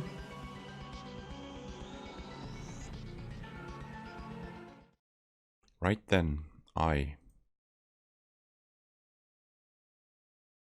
have this feeling that I need a safe point here. For some reason I remember the pattern on the ceiling of my room. Since long ago, I'd had a vague thought as I went to sleep. The wood grain of the ceiling looked kind of like a person's face. Once I started looking at it like that, I stopped being able to see it as anything other than a face. はいはい、目の錯覚、目の錯覚。そんな木目、どこにでもいっぱいあるよ。That's true. It's hardly the same thing as pattern in a piece of wood. 切り取るんだ。Shogun murmured in his usual composed tone. 剣が見えたなら、そこから切り取る。君にはそれができる。はーい、意味不明。そいつは適当言ってるだけだよ。妄想は現実にすることが可能だ。Like that flower bed, like the divided Aya says.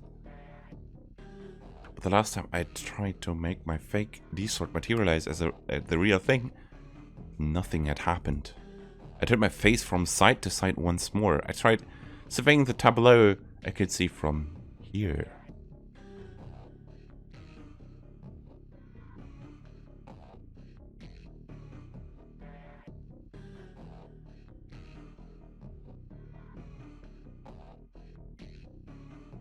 Here we go. Here are those questions.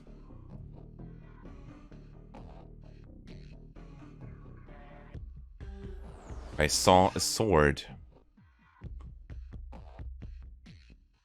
No.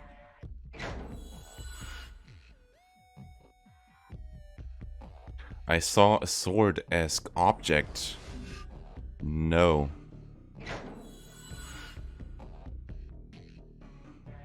I saw it as a hallucination. No. 君には失望したよ。Something pushed hard at my back. Without my noticing it, someone had come up close behind me. I hadn't sensed anyone's presence. It wasn't Shogun. I didn't hear the creaking sound of his wheelchair. Then who? The nighttime scenery of the station plaza whirled dizzyingly. I fell. I sensed the wind across my whole body. The ground rushed towards me. I could hear screams, no, rather cheers, from my surroundings. What was this? Was this the end? Was my life over? No. I don't want this. No, no, no, no, no, no, no, no, no, no, no, I don't want this.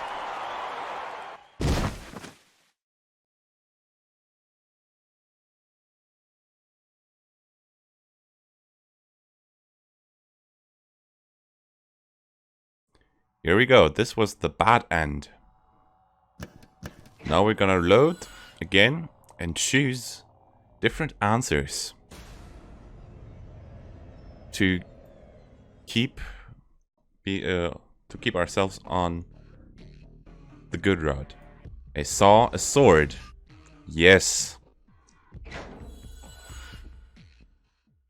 I distinctly saw a sword. Yes.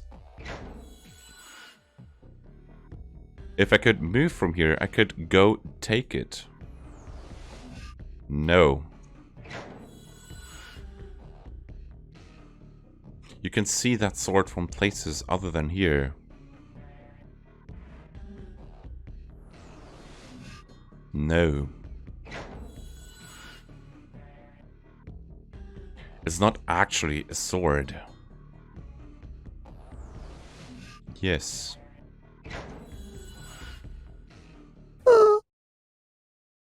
Here we go. He's not, hopefully not dying. I saw it. In the vague, blurring night scenery, in the midst of the landscape whose light was bent by my welling tears, I found a place that looked like a sword. Like I expected. Like I pointed out earlier, like, this thing looks a bit suspicious. It was, as Ayase had said. I hadn't noticed it at first, but once I changed my perspective a tiny bit, at some point, it was there. I was fine with anything, even if it had only happened to appear like that by coincidence. The more I thought of it as a sword, the denser it got. At last becoming veiled by a sense of reality and gaining a stronger and stronger presence in the scenery. Yeah, you could have seen that from the ground as well. I could already make out its outlines clearly. 見つけたんだね。Shogun was quick to address me as if he'd noticed me catching my breath. では、手を伸ばして。その剣を切り取ってほしい。深く考えなくていいんだ。君にならできるよ。できるわけないじゃん。 But why this place specifically? Does it mean he wouldn't have been able to find it otherwise? Like Ayase said, you have to change perspectives, and that's probably the perspective shift that he needed. But the thing was probably there in the first place already when he was, you could say, down there on the streets. But he probably didn't recognize it or just saw it as a kind of accessory or feature of the building. But now he sees it as, that's the D-sword. Because he has a limited vision, it must be in his scope of vision. He can't turn around, he can't track back. It's the fact that Shogun had pushed him there and said you can move no further led him to realize where it is, I think. That's my personal theory. Of course you can't. ダメ、タッキー。そんなことしたら下に落ちちゃう。落ちたら死んじゃうよ。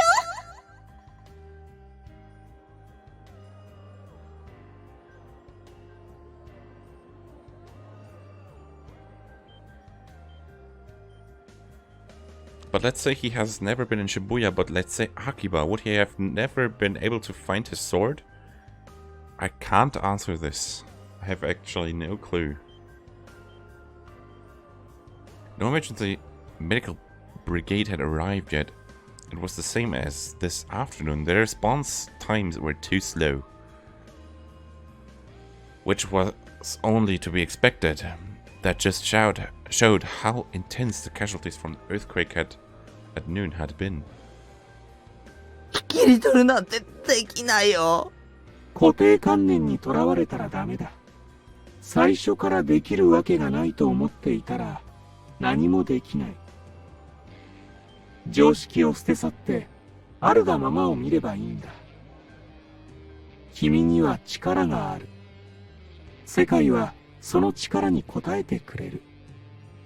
あの花壇みたいにね。Can I really do it? Could that sword become mine merely by stretching out my hand? If it were true, there'd be nothing wrong with giving it a try. Ayase had said my D-sword would bring me salvation. Maybe those words had implicitly been referring to this very moment.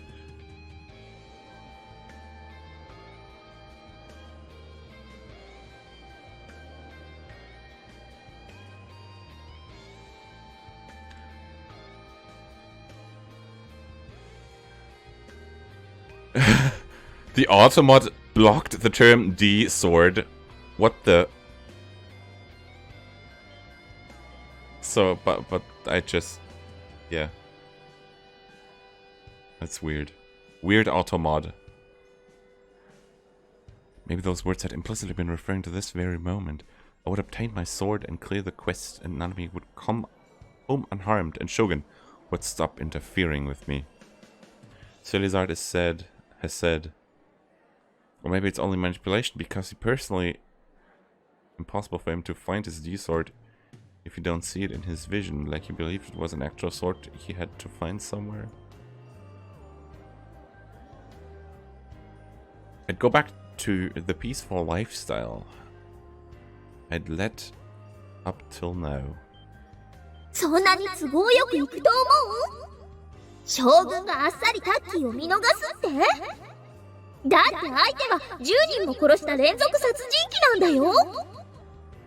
Even Shogun wouldn't try to make me do the impossible. I could do it. He was telling me to do it because I could.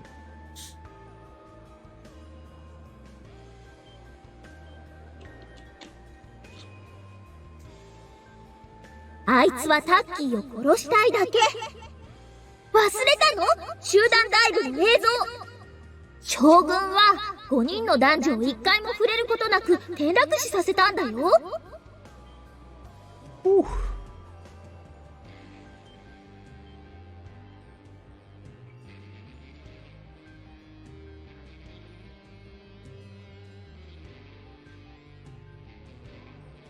Too bad for Seraton, but I'd already extended my hand, as though seeking deliverance.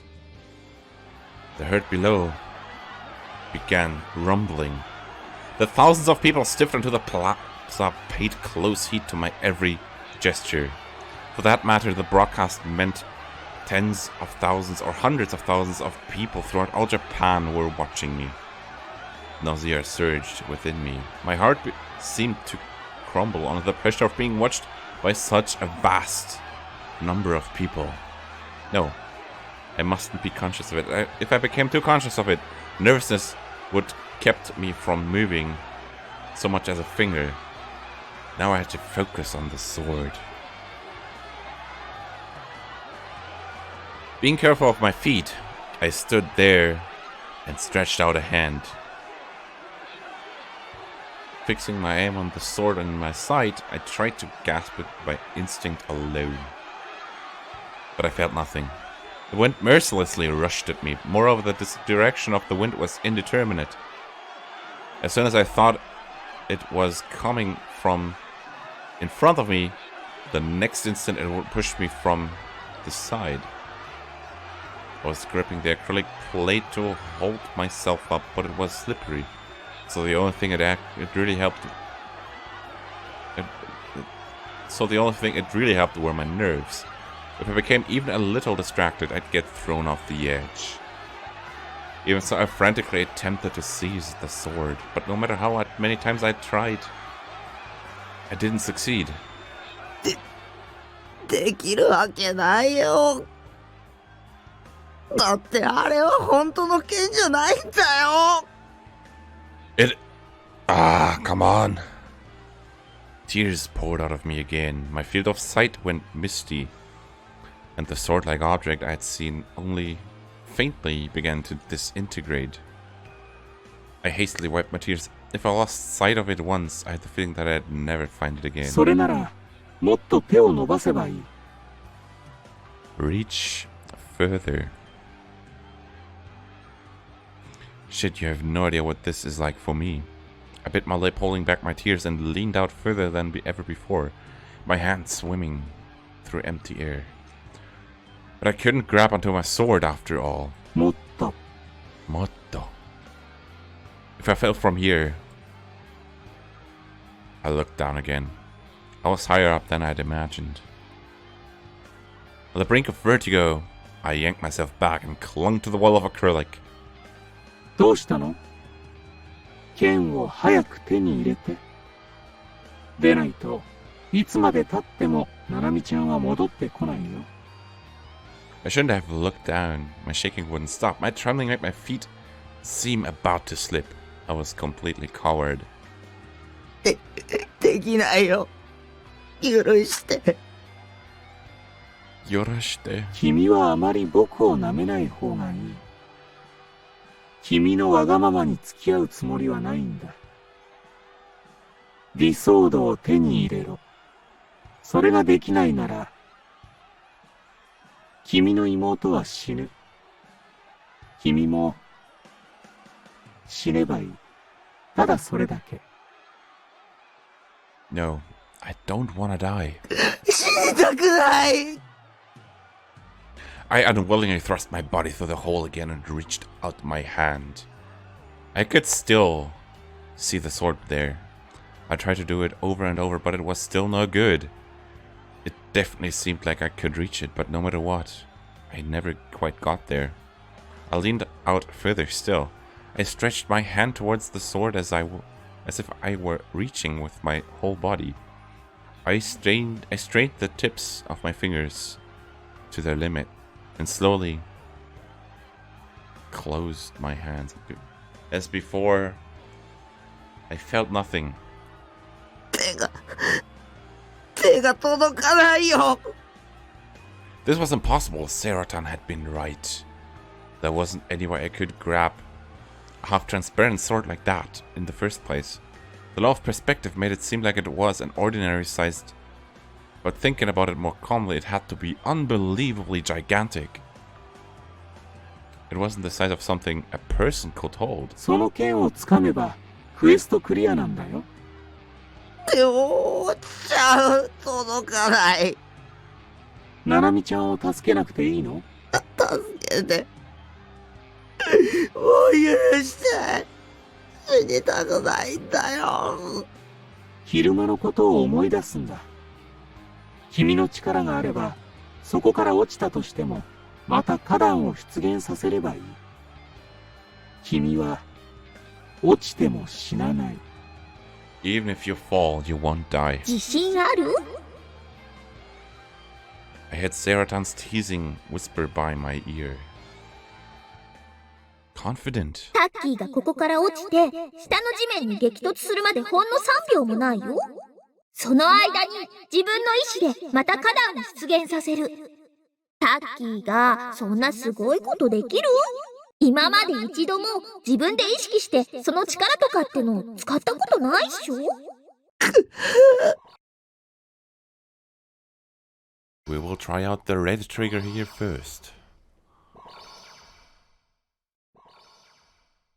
Right, for starters, even if I had been able to use it before, I didn't know how. ねえ、逃げよう。タッキーはよくやったよ。でもこれ以上は無理。死にたくないっしょ。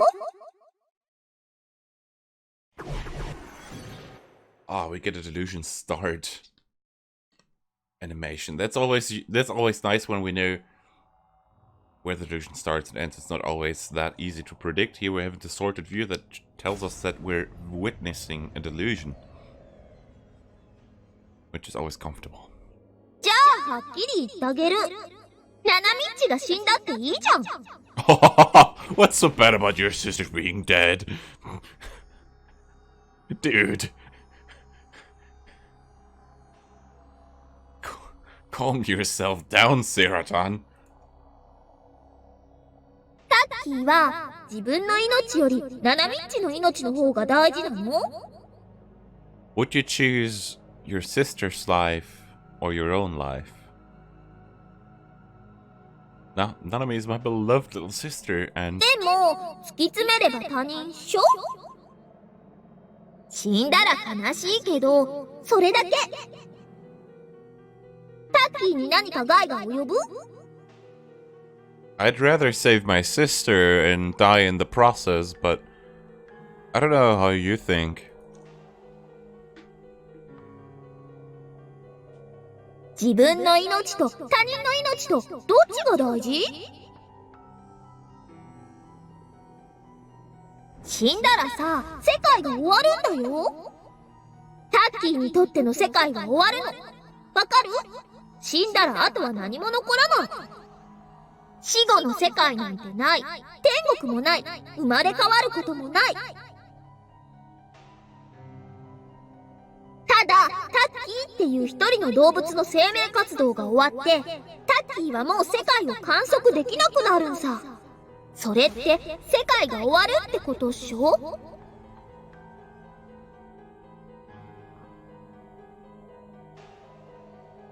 Yeah, I'd also want to save the other person, and I see the logic issue that you're addressing Silizard. But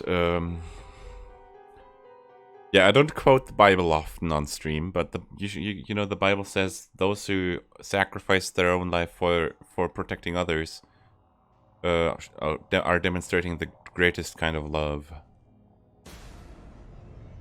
And you know, it's yeah, just my 2 cents. All that happens is the biological process of one little animal called Taki stop working, and you won't be able to observe the world anymore. That's the same thing, the same as world ending. つまりさ、タッキーが死んだら、タッキーが観測してたナナミッチもどうせ消えるってことなんだよ。ナナミッチだけじゃない。リミッチもアヤセッチも、それにアタシも。みんな消える。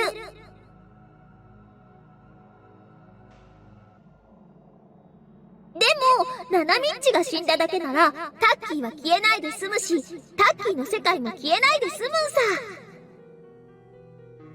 ブラチューの最終回もちゃんと見られるし、来年発売予定のブラチューのゲームも、私の新作フィギュアもちゃんと買える世界が残るんさ。ねえ、タッキー。死にたい？死にたくない？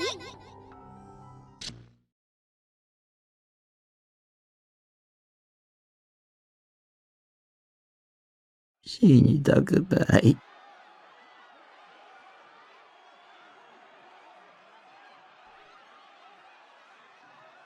痛いのは嫌だ。死ぬのは嫌。消えるのは嫌だ。So let's go back and read the other delusion. The green one. No blood outrage. No blood outrage. Yeah, I was kind of hoping for something interesting to happen. Because I'm really up for some, you know, horror visual novels. Right? For starters, even if I'd been able to use it before, I didn't know how. How was that a right delusion? Yeah. My thought. ねえ、逃げよう。タッキーはよくやったよ。でもこれ以上は無理。死にたくないっしょ？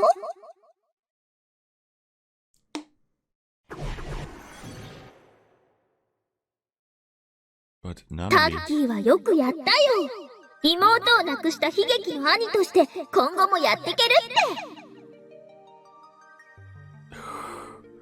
て。Tragic brother. PTSD って言えば何もかも許されるっしょ。正々堂々と引きこもれるんだよ。You could become a full-time hikikomori, fair and square. I'd rather not become a hikikomori. もしかしたらさ、どっかの偽善者が同情してタッキーを養ってくれるかもしんないね。Maybe some hypocrite. ブログに適当なこと書けば出版社に目をつけられてベストセラーになっちゃうかも。日本中が泣いたとか白々しいキャッチコピーがつけられて、それに載せられたバカでゆとりな人たちからの感動した、共感したっていう絶賛の嵐。それで印税もガッポガッポ。半年後に映画が決定っしょ。すごいよ。ナナミッチをここで見殺しにするだけでタッキーにはバラ色の人生が待ってるんさ。さあ、どっちを選ぶ？タッキーがここで頑張ってでも死んで全てが無になるか、バラ色の人生か。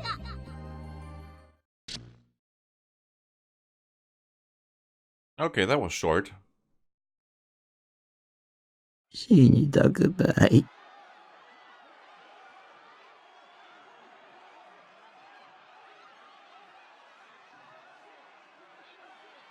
痛いのは嫌だ。死ぬのは嫌だ。消えるのは嫌だ。ナナミがどうなろうと、僕は痛くも痒くもない。I muttered as though to persuade myself. The one in the right wasn't Shogun, it was あの Serotan. 剣は剣に見えるだけで剣じゃない。ただの光の反射とか目の錯覚だ。そうだよ。さあ、帰ろう。帰ったらさ、私のパンツ見ながらいっぱいオナニーしていいから。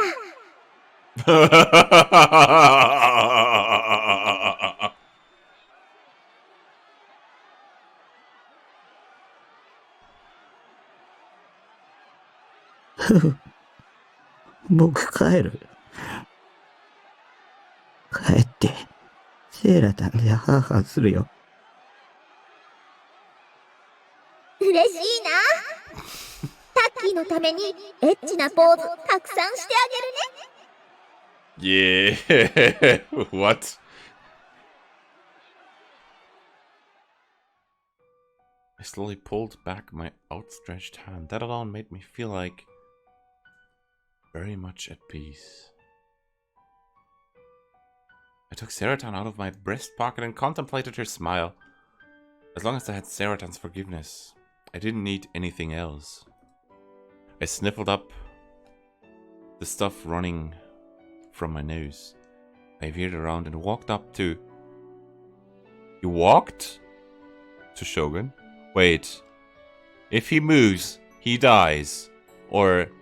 No, if he moves, Nanami dies. And she's just saying, I veered around and walked up to Shogun. So what? 誰が動いていいと許可した？ Yeah, that's... Who gave you permission to クエ move? ストはまだクリアしていないぞ。僕は勇者なんかじゃない。妹一人救えないようなヘタレな妹だよ。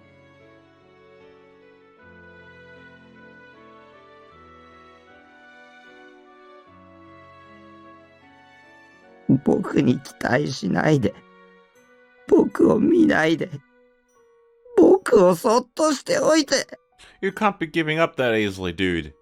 Just go grab your effing D-sword and beat that, you know, Shogun boy. では、ナナミちゃんは殺すことにするよ。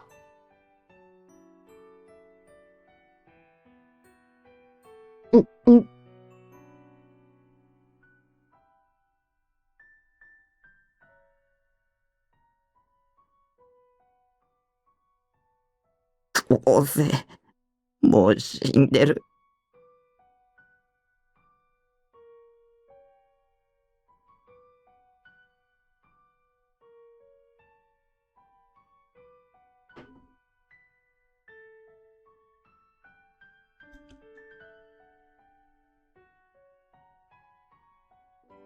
Shogun had brutally murdered her. Tomorrow, they'd report about it all over the place as the sixth new gen case. It saddened me, but I couldn't do anything about it.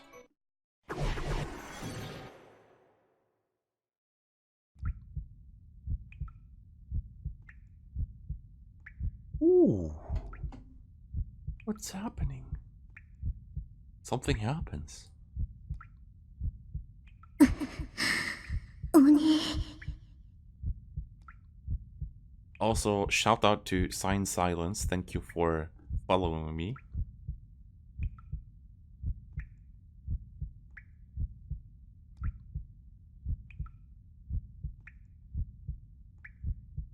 But it didn't show up on my screen.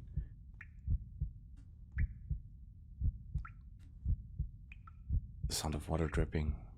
It wasn't a rivulet of water. Nanami's blood. Pure red blood trickling from up the stump of her wrist. なんで助けてくれなかったの？鬼って最低。 The scum of the earth.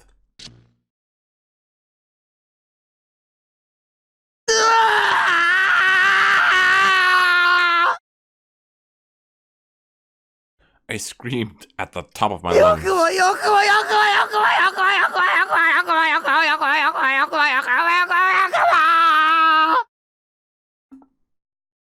The world went crimson. Fury and grief and shame ground my thoughts to a pulp. I charged blindly at Shogun. I grabbed at him, sitting still in the shadows, but there was less of a physical response than I had expected. I fell headlong together with the wheelchair. Must have hit my knee. Pain shot through it. Grimacing, I looked about in confusion for the person who had been sitting in the wheelchair. My head had tumbled down by my feet. I gingerly reached for it. It was very hard. Rather than a once living head, it was clearly something akin to a helmet. This is a pitch black helmet.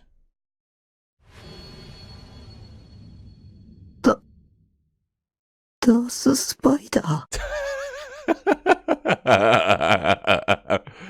Okay. Darth Spider.